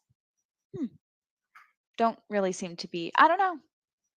People grieve in different ways, but Yeah. it doesn't really seem like they're too unhappy right now. But again, that's a snap judgment. I don't want to, throw blame at anyone. But also, I wanted to show Jason Galanis. So, Jason Galanis. Oh, hold on. I'll pause that. Here comes Jason's brother. Should we show our video real quick before she shows that on the one part? Yeah, go for it. Yeah, let's get a real good view of what they're about to show, because that's going to be little, and we got the real stuff. This guy. But I'll tell you, you start to think, and wait till you guys hear what other connections that Sugarman could possibly have.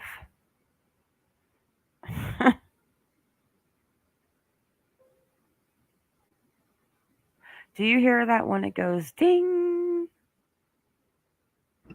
No.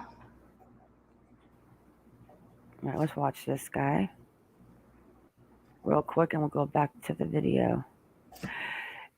Okay, so Jason Galanis, the man that is in federal prison for pleading guilty to the Indian tribe Ponzi. But from a new articles and what I'm reading, I do not know if they actually ended up going through and getting the 43 million. I think it might have been nabbed before all of it went through. It's the way they're making it sound. But this is Jason Galanis' brother, Jason Sugarman's partner, who's in jail. Ooh, dude, step back a little bit. You almost scared the crap out of me. Ooh, he was like, I thought he was sitting in the room with me for a second.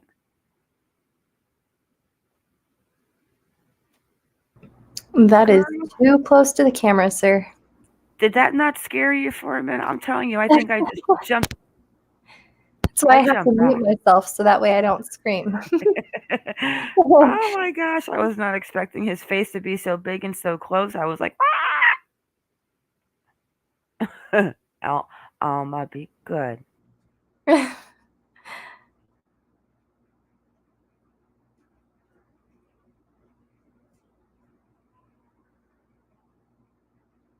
I'm going to put him in full screen, guys, so back up for a second. I don't want you to get scared.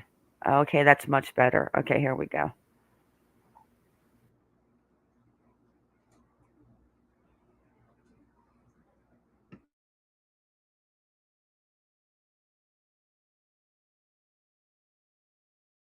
Heidi's been missing for a while now. And what nobody's really talking about and what nobody will make the connection of is that Jason Sugarman, who they said was the unindicted co-conspirator on the Indian bond fraud, is connected to Hunter Biden through that same fraud and my brother, Jason Galanis. They protected Hunter a lot of stuff, a lot of overseas frauds, and whatnot. But are they going to be able to protect Hunter if Jason Sugarman created a body out of his accountant from fear of his own incarceration? Going to be interesting to find out. Read my book, Reading Fear for More. Heidi's been missing for a while now. And what nobody's really talking about.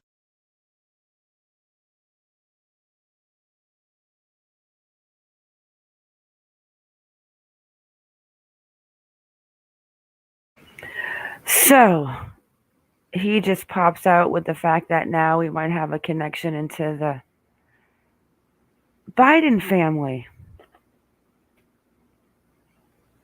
They have a lot of connections. I mean, we're talking about, was it the Washington Wizards? I don't remember the team. I remember the part about Biden. Let's get back into this video. No, he doesn't mention it. They talk about it in the article with the ties that Jason Sugarman has with some of the big sports teams. And yeah, he's got a lot of connections, Jason Sugarman. But still, if he has that many connections and he's so high end and he was looking for the laptop with all of the intel to put him away in prison forever, I don't think the laptop would still be around. All right, let's get into this video again. About 20 minutes left.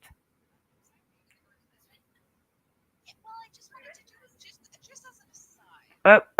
Hang on, let me change screens. Hey, look at that. I caught on quick.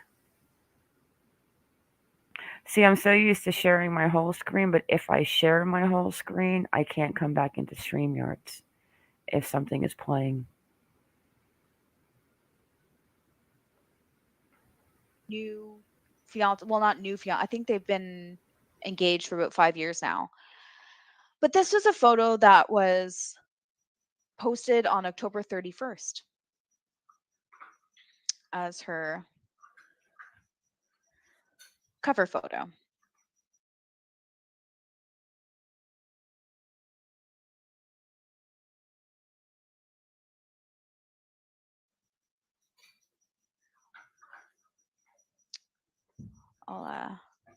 So that's them walking through the forest. Love this.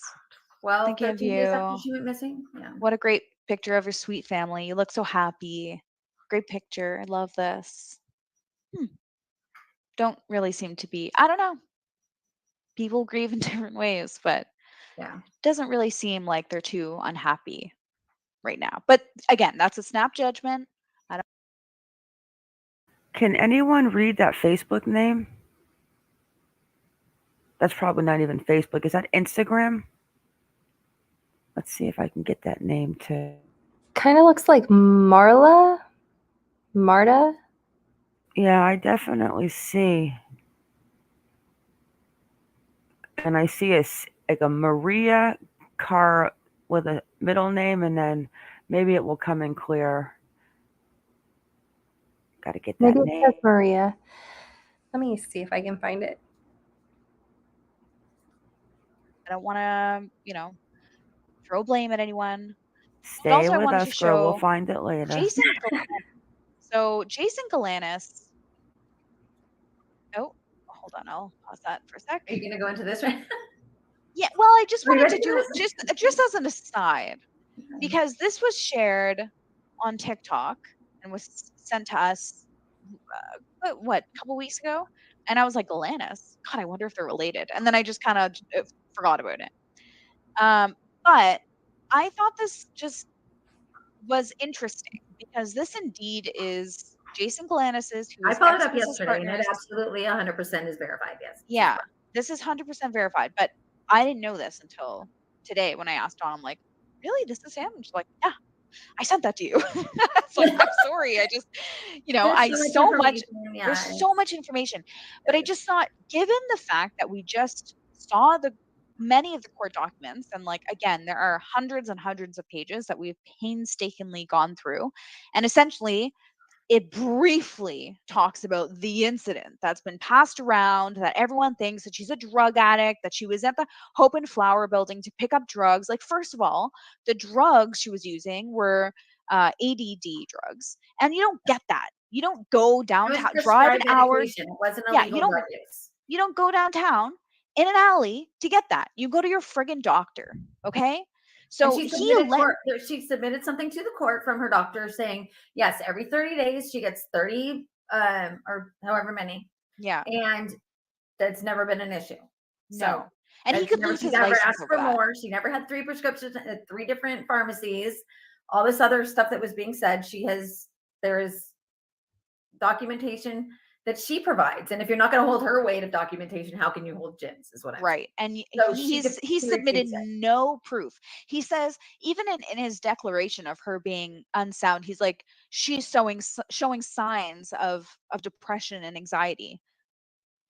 I would too. According to who? Was putting You're not a psychologist, you're a hairdresser. And you can see his, not to say that poor grammar is any indication of intelligence or whatever, but it certainly indicates that, you know, you may not have read the DSM-5. Just kind of put it out there. You may not have, you know, been formally trained as a psychologist if you can't determine which you're to use in a sentence. Just putting it out there. And at this, yeah, go ahead. Okay, I'm looking at the chat, and I have some people who really kind of want to hear some theories. And I see somebody. Could we take a call? Yeah, absolutely. Okay. Let's see if I have. There's the StreamYard link. That one right there. Mm-hmm. So yeah, if you want to call. So as we wait for the call, if you guys want to call in and share your theories or ask any questions, we can certainly answer them. But I will just play this TikTok video. This is Jason Galanis' brother, who was I don't know if he was arrested or like put on in trial for the tribal bond scheme. Okay, so not that this is super related, but it just, if your own brother is saying this about you, you have to think about, you know, what kinds of people Sugarman hangs out around. And we also have found out that it's highly likely that Jim had relationships of some sort. They knew each other for sure. They knew the same people. They know the same people. They run in the same circles.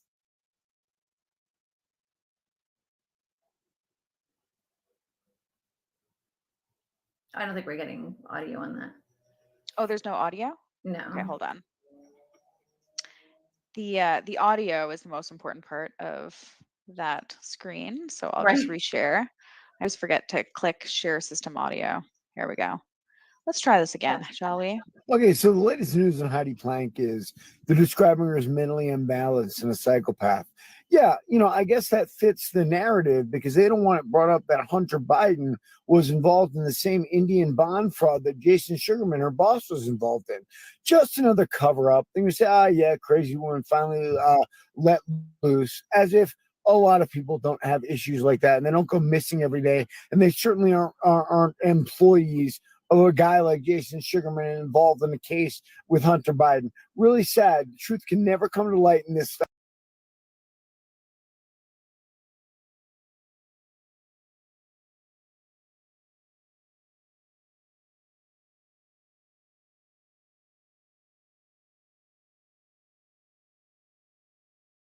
Because it would collapse the establishment. They're not going to let poor little Hunter suffer over some wacko Sugarman's idea to murder his ex-employee. It's too bad.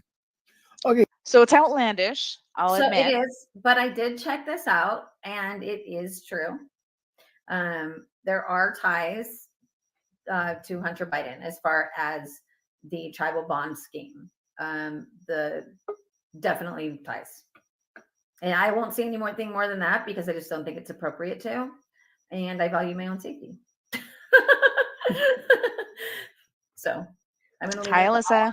Hey. All right. I think they got into the parts about Jim, right? The rest is just Sugarman and stuff. I don't think I finished this one, so I couldn't tell you for sure. All right, let's see. Let's speed her up though a little bit because I have some things on Sugarman I want to show you guys.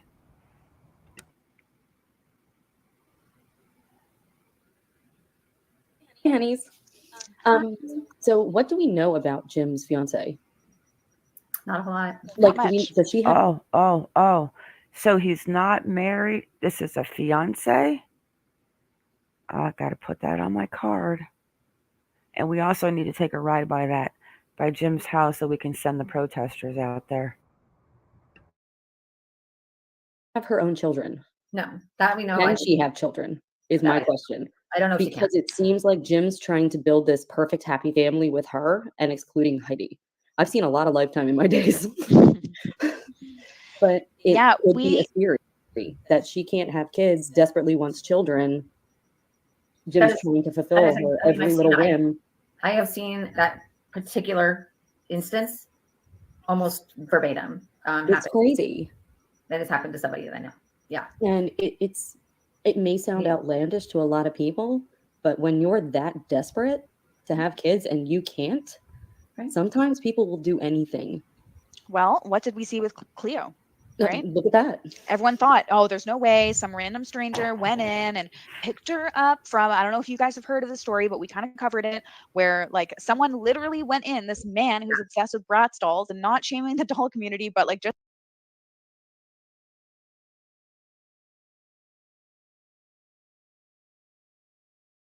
saying he was odd, just odd. And I think being weird is a good thing, but there is a certain flavor of weird that is off-putting. And this man went in Cleo's tent with her parents. Do not talk mean about my doll collector, please, and thank you. Sleeping right next to them and a baby, and picked her up, scooped her up with her sleeping bag and brought her home, and then dressed her up and bought her diapers and just kept her in a room. A little doll. Like a little living doll. So it happens. It does happen.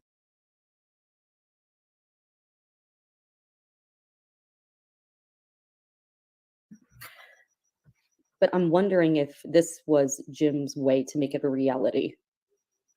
But you never know. Heidi's side of the story. And it's very, very clear. And in fact, I would love set program. Like at this point, like I'm so, if I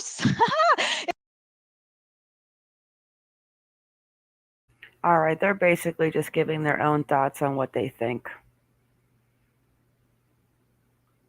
Let me drop that video in chat in case somebody wants to watch it later. But I'm going to tell you guys real quick before we wrap it up what Sugarman has his hands in.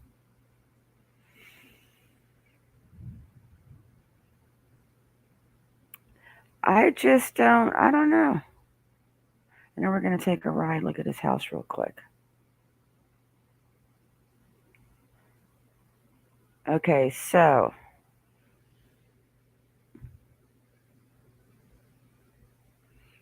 Los Angeles Football Club owner charged with stealing $43 million in clients' funds.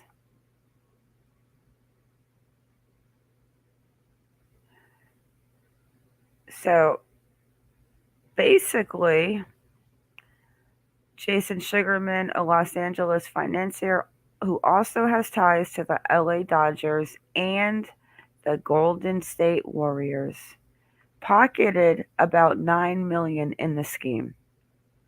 So out of the $43 million, he pocketed $9 million. So that's where his ties go in as far as. So criminal charges have not been filed against Sugarman, the son-in-law of entertainment and sports mogul Peter Guber. But the SEC has requested that the court order him to disgorge all ill-gotten gains. So he's the co-owner of the Los Angeles Football Club, along with other sports and entertainment luminaries, including the former Los Angeles Lakers star Magic Johnson, and Will Ferrell. His financial stake in the Dodgers involves his role as a partner in the team's AAA affiliate, the Oklahoma City Dodgers.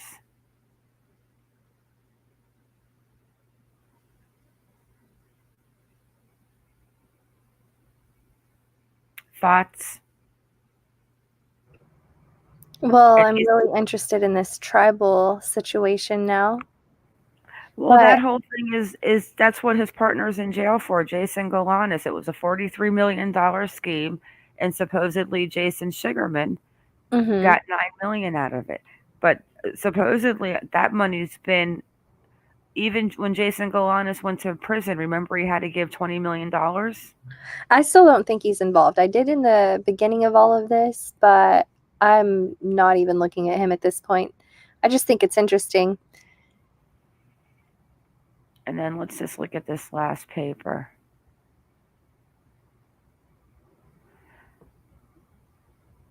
It is very interesting.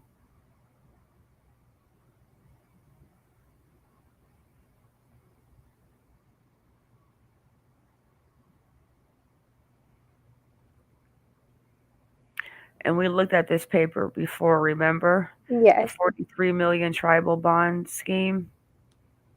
June 27, 2019. So he's just going to all of a sudden get rid of her all these years later. I don't know. I think the husband thought it through, but not enough. Like it almost on the outside at surface level, it does seem like Jason Sugarman is up to no good. But when you really start to listen to everything the husband's saying, none of this stuff even matters anymore, in my opinion. Exactly. And look at this part right here. The commission has previously charged Galanis and 7 other individuals for their roles in the tribal bond scheme. Galanis, who pleaded guilty to parallel criminal charges arising from his role in the tribal bond scheme, is currently incarcerated. We also know that he had to pay $20 million before he went to jail. So to me, it doesn't sound like there's all this missing money that Heidi Planck would know where it was, because it doesn't seem like there's a lot of money floating around. That's $29 million back into the mix, right? Yeah, but I mean, you'd think if he was going to go after somebody, he might go after his accountant or something first. Why just her? If she's just a bookkeeper, I think you would go after a bigger fish first if they had any kind of information.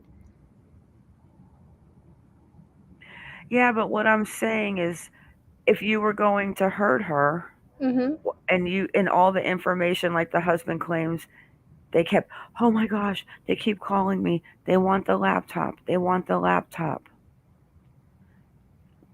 He wouldn't have gotten rid of her without having his hands on that laptop. No. So Jason Galanis got 189 months.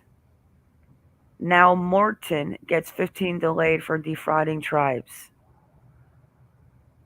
So fraudster John Galanis, on March 8th, 2019, for swindling a Native American tribal entity, the Wapamni Lake Community Corporation, he was ordered to pay over $43 million in restitution.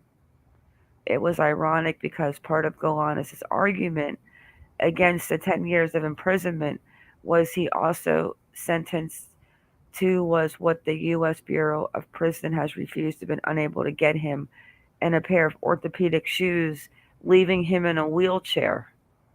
Karma.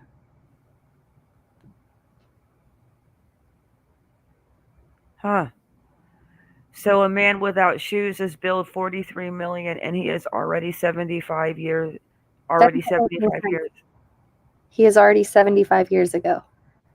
Huh? What? I think So the a word man was on a marriage. shoot his bill at 43 million, and he is already 75 years, maybe of age. Maybe. On November 18th, Judge Ronnie Abrams had before her for sentencing in the case of Michelle Morton, whose lawyer described how she wanted to help Native Americans. So Michelle Morton is also one of them. While Morton is jointly she's liable for the 43 million too. Her lawyers called it academic, then explained they meant she does not have the money. Abrams decided on a sentence of 15 months. And then here, Judge Abrams forced on his age that he had committed 2 of his 4 frauds in his late 60s and early 70s. Galanis, on the other hand, blamed it on his son Jason. Ouch. His lawyer said he had really meant to help the tribe.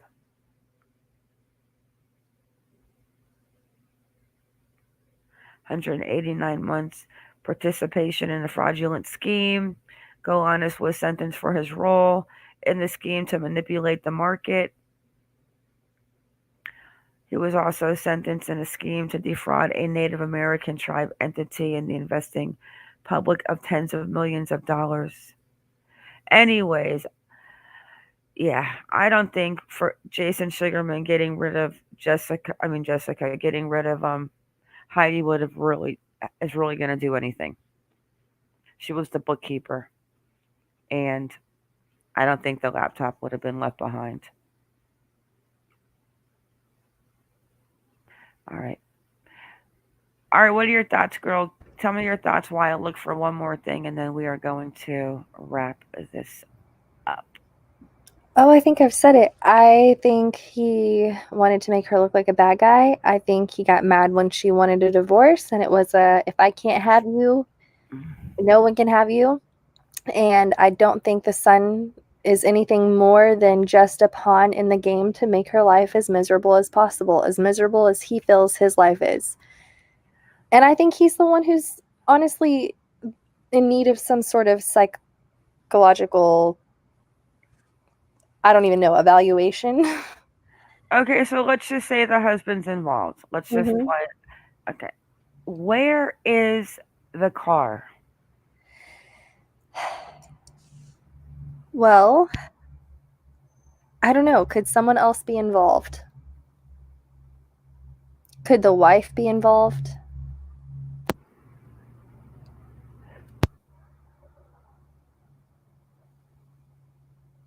Well, she could. But considering that he could have said something about meet me downtown with our son, blah blah blah. Like, it would have been easy to get Heidi to meet him, especially because he seemed to be a mass manipulator towards her. Like, for real. Let me see what the comments are saying. I'm coming to the comments right now. They're asking about the cousins interview. Well, we can do the cousins interview the next time we go live with Heidi. But I do think that we need to. There has to be maybe like a 3D walkthrough of that building, because that building's pretty fancy. Yeah, I bet if you get on their website, they probably have something like that under the potential realtor or renters options. Yeah, we're gonna have to look into that. But I do have my one girlfriend Cola. She lives in Redondo Beach. Ask her to go by, and then my friend Marlon's outside of Los Angeles. I think he's in. I think it's closer to Pasadena.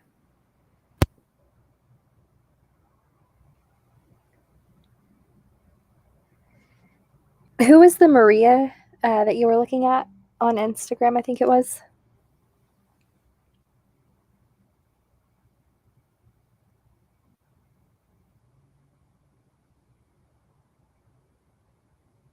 I can't remember if that's his fiance or...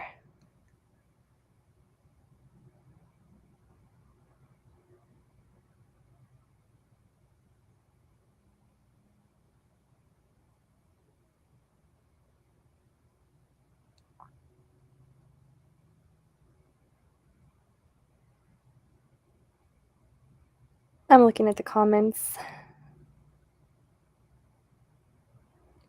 So, do you guys think it was the husband at this point, or do you think someone else was involved? Put a 1 for husband, 2 for someone else. That includes Jason Sugarman.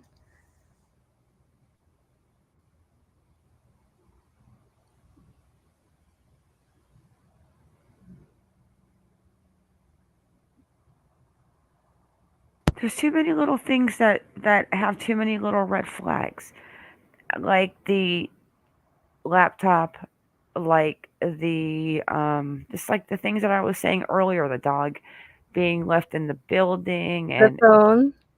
the phone, him having the laptop and giving it to the police. Oh, you're such a nice guy.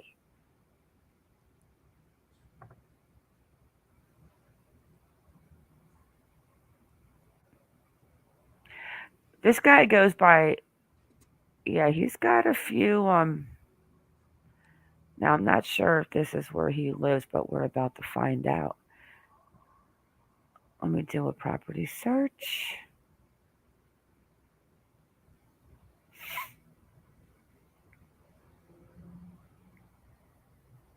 Matt said he doesn't have enough info. I think in the beginning, whenever I was still just learning about this, and I still don't feel like I know everything yet, I definitely felt like it was the boss, hands down.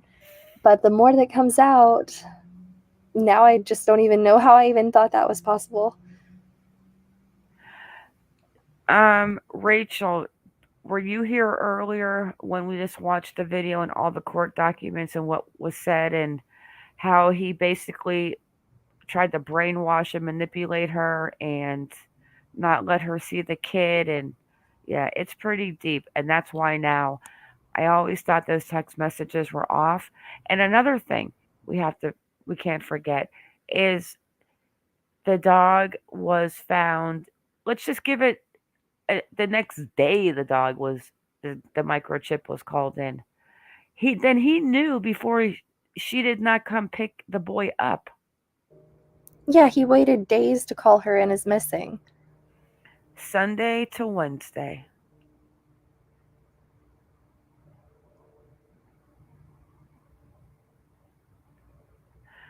Now, I don't know, one second, if this man owns this home or he's renting, but let me go see one more thing. Hang on.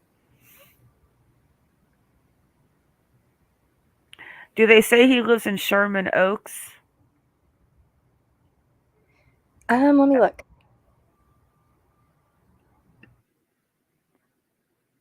Because he's got some prior addresses in Beverly Hills. I'm gonna go. Let's go into his Twitter page too, real quick.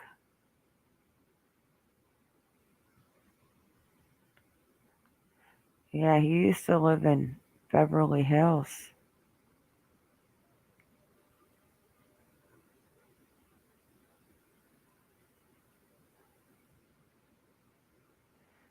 Let's go have a look at this house.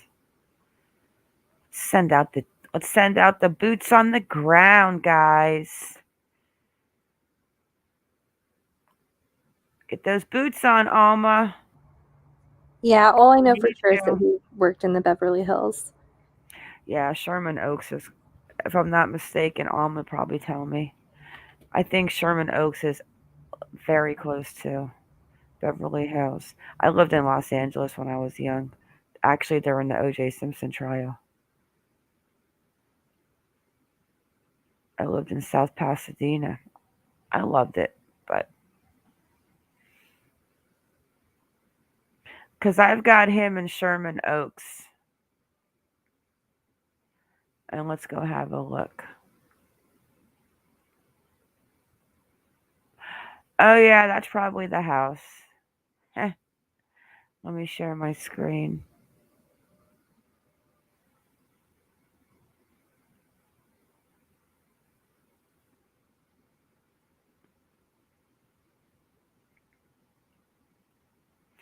a Porsche. Makes sense.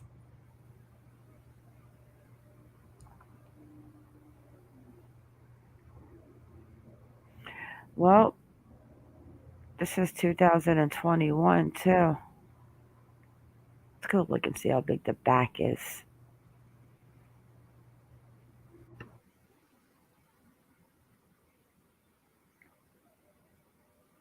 Where's the house again? I think it's that one with the orange roof. Yeah, there it is right there.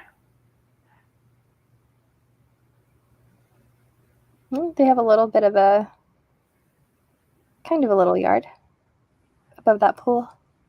A nice house though. Oh, look at that. Backyard with like, oh, that's nice. Look at the little hot tub too. Hey, we're moving in. I'm never going back to California. Speak for yourself. Where'd the house go again? Where are you? Yep, it's a nice house though. I think it's right down here on the left.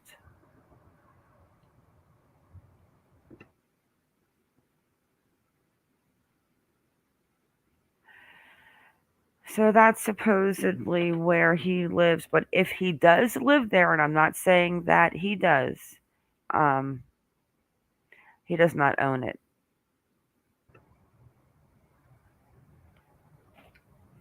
And he comes off to me if he's making $300K a year cutting hair, that you would think that he would probably own the property.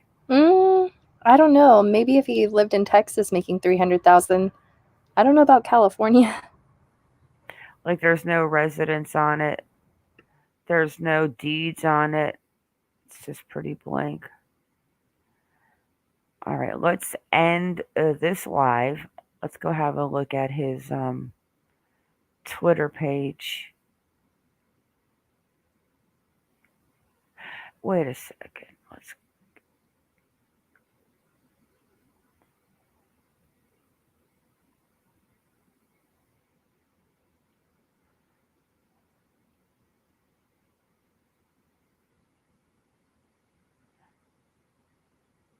One sec. I'm looking at his. There she is, Heidi Sue. I want to see where Heidi Sue, where her address is.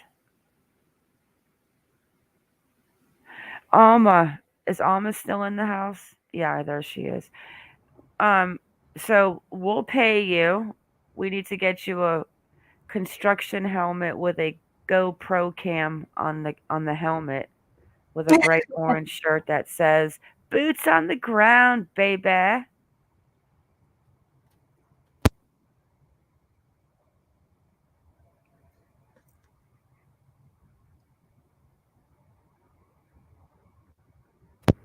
If anyone stops you, just say you work for the YouTubes. How far is Bakersfield from Los Angeles? A couple hours, like 2-3 hours, I want to say.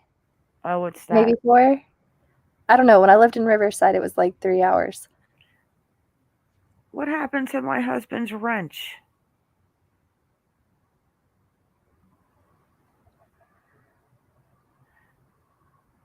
I don't know what his wrench is. I just noticed Matt's not blue anymore. Oh, that's right. I took it away because he's a bad boy.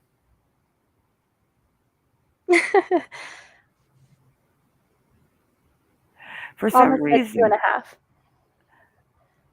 for some reason, her page never loads for me. Heidi's nosy page. It did this the other night too. Just wouldn't load, remember?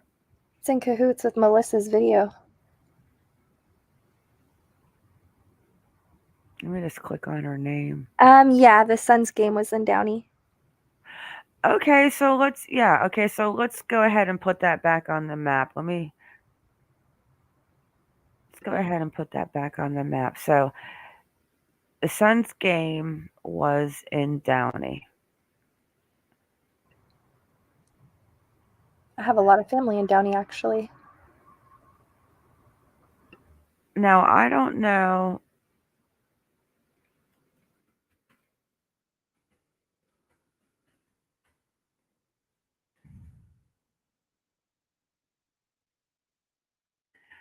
to, is it Los Angeles, Downey? It's near, Or but is that, it's different. huh? It's near, but it's a different town. So is,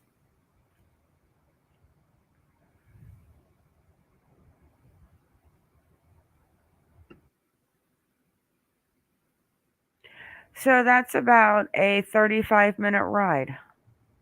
I mean, that's not too bad. But the question is, why will her, let me close this out and reopen it. It's not starting. Oh, I don't even have to start it. 2019. Cursor.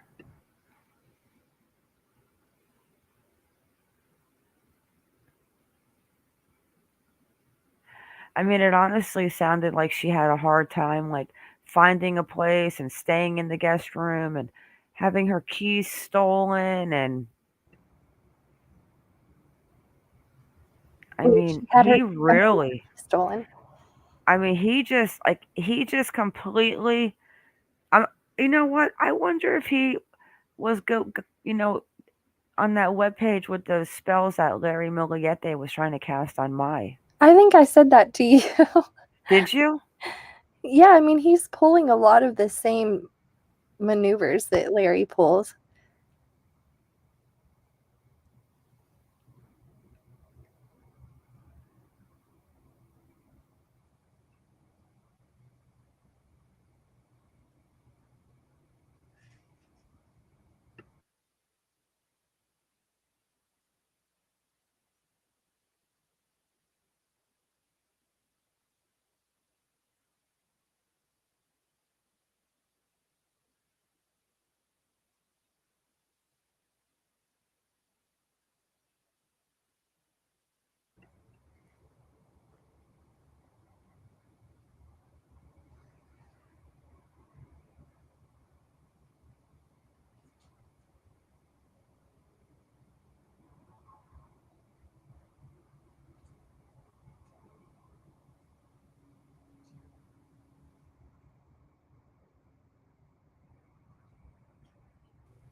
Did you mute us?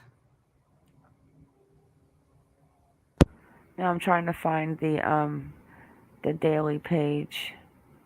I think she lives in Downey, right? I feel like she did. I can check that out one sec. What are you talking about, Matt? These investigations, this is taken going on because I think they know more than they're saying. I think certain things are not adding up to the police like they don't add up to us. And I think she lived in Downey.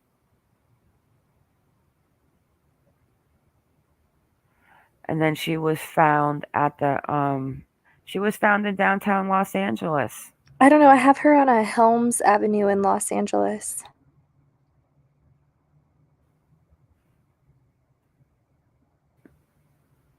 Yeah, but I don't think she lived there. Well, she might have. They're not always accurate. It's hard to say. So he lives way over here, supposedly. Downey's down here, and then downtown Los Angeles is over in here.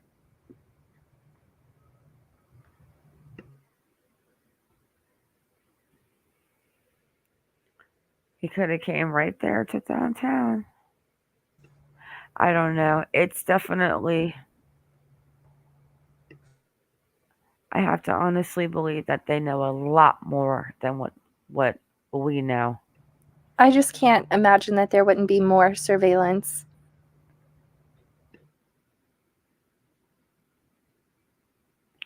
Heidi was from the west side. So she didn't live in Downey, so why would the kids' game be in Downey? I mean, it could have been a game at a different school. I'm not really sure.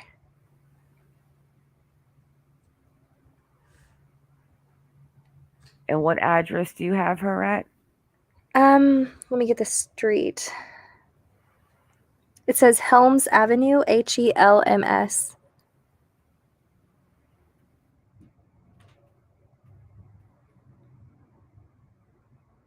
Los Angeles or Rancho Cucamonga. Rancho Cucamonga. It's in Los Angeles. Well, that would definitely put her on the west side. Let's go have a look and see if it looks like the picture. Where she's taking the dog out. 3129. Sorry, I had to prove I wasn't a robot to get the number. No zero.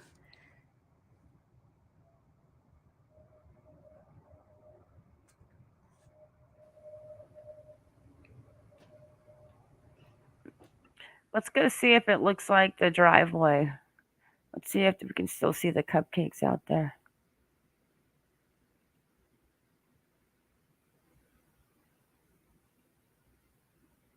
$31.29.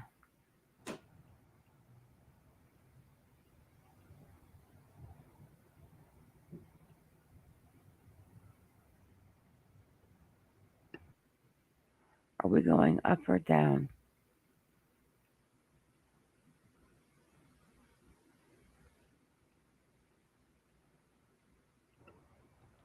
You see Maybe any the other side of the numbers? street. 3124. The Okay, other one so is it's gotta 3128. be. So I think other side of the street. Oh, I think that's That it. looks like it right there. Yeah. Yeah, but I don't think that looks like the surveillance camera where she's coming out of her place. We can look at that again. That one where she's leaving her house. You know what I'm talking about? Yeah, when she's leaving with the dog. That does look just like it though. Wait, you think that looks like the place that she's leaving with the dog? It does to me. The only thing I don't see is a driveway, but I mean, it's under construction, so.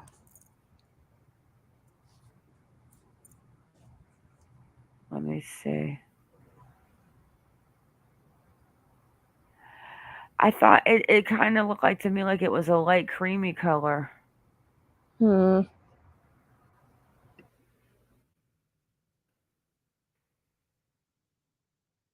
You don't think so? I'm looking for it.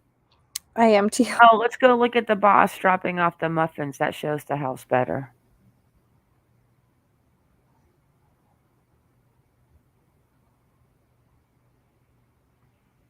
All right, there's some kind of like a little picture. Oh, there we go. Okay, let's share the screen. All right, guys. That's it, because it's the same brick wall. You see a brick wall? Yeah, so I'm looking at the picture. Let me put it in Discord. But like, look at the front walkway.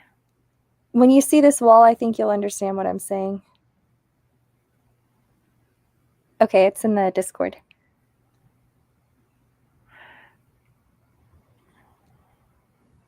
Oh, no. Okay, so here it says that she leaves.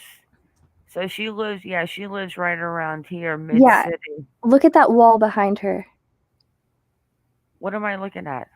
The little picture of her right there in the square. There's a wall behind her. It's shaped like an L. And if you look in that picture... Where'd you send it? Well, the picture you have up on screen right now is actually the picture I was trying to send you, so... The wall right here? No, behind her directly, like behind her head. Okay. So that wall comes up, it's like a rectangle, and then there's a little jagged piece to it. It's like an L shape. And if you look in the picture of the house that's under construction, that same L-shaped wall is right there in the same location. I don't know.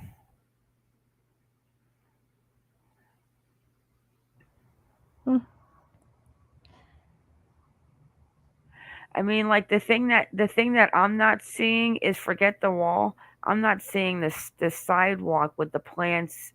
Right, but it was all under construction, so all of that stuff would have come in. But what about way down here? I don't know. All I know is I'm telling you that wall is the same wall if you just compare it.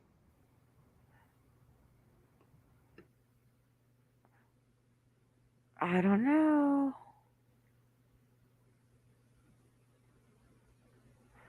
Too bad we couldn't see across the street what was over there. I don't know. What do you guys think? Yeah, I get all of this we can't see because it's behind the wall. Right, but That I understand. I'm just comparing the wall that was there before and the one that's still there when she's standing there.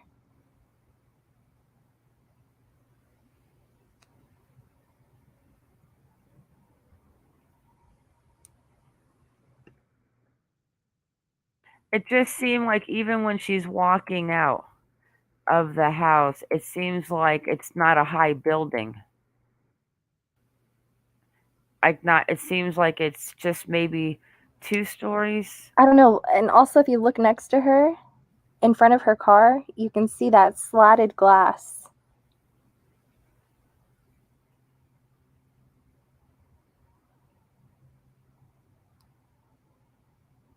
Well, that's the Muffin Man. Well, But I'm looking I at a do different see one. the glass right here for sure. Yeah. I mean, I do see that. I mean, yeah, that could be it. They might have painted it a different color, maybe. Because in the videos now, it actually looks like this color right here. It's like a light color. But then again, the video is black and white, so what the hell do I know? Right? They could have always painted it anyway. I mean, So is Marina Del Rey considered that Midtown?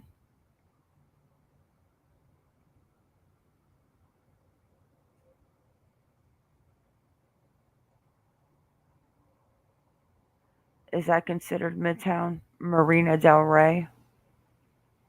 whoops. Someone beat their horn.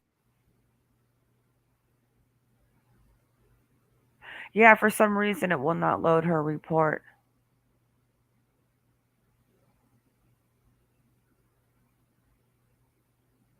I actually think I might have downloaded it onto a PDF. Let me see one thing.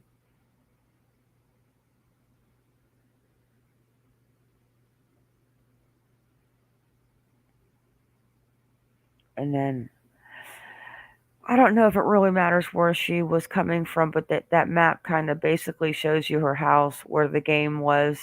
So obviously she traveled for that soccer game. So interesting stuff, guys. Now we're going to have to find out who those messages were from.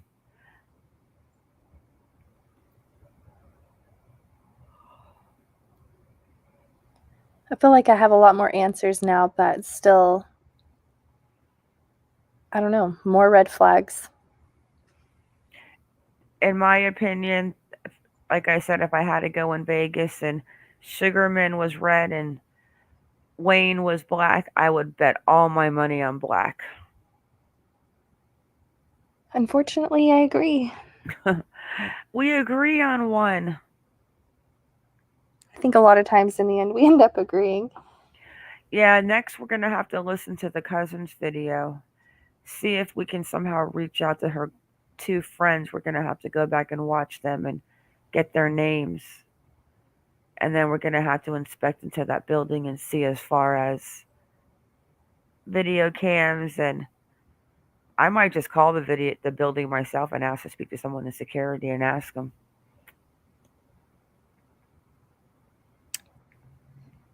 It's always a no if you never ask. Well, it's not like I'm afraid to call these people. No, you're not. Well, everyone, thank you for coming in. Iconic, thank you as always. Thank you, and thank y'all. What do I hear? Like a humming. Yeah, that could be the place.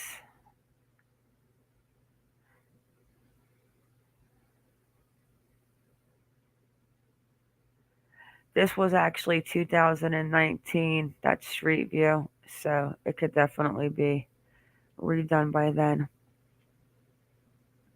All right, guys, have a fabulous Thanksgiving.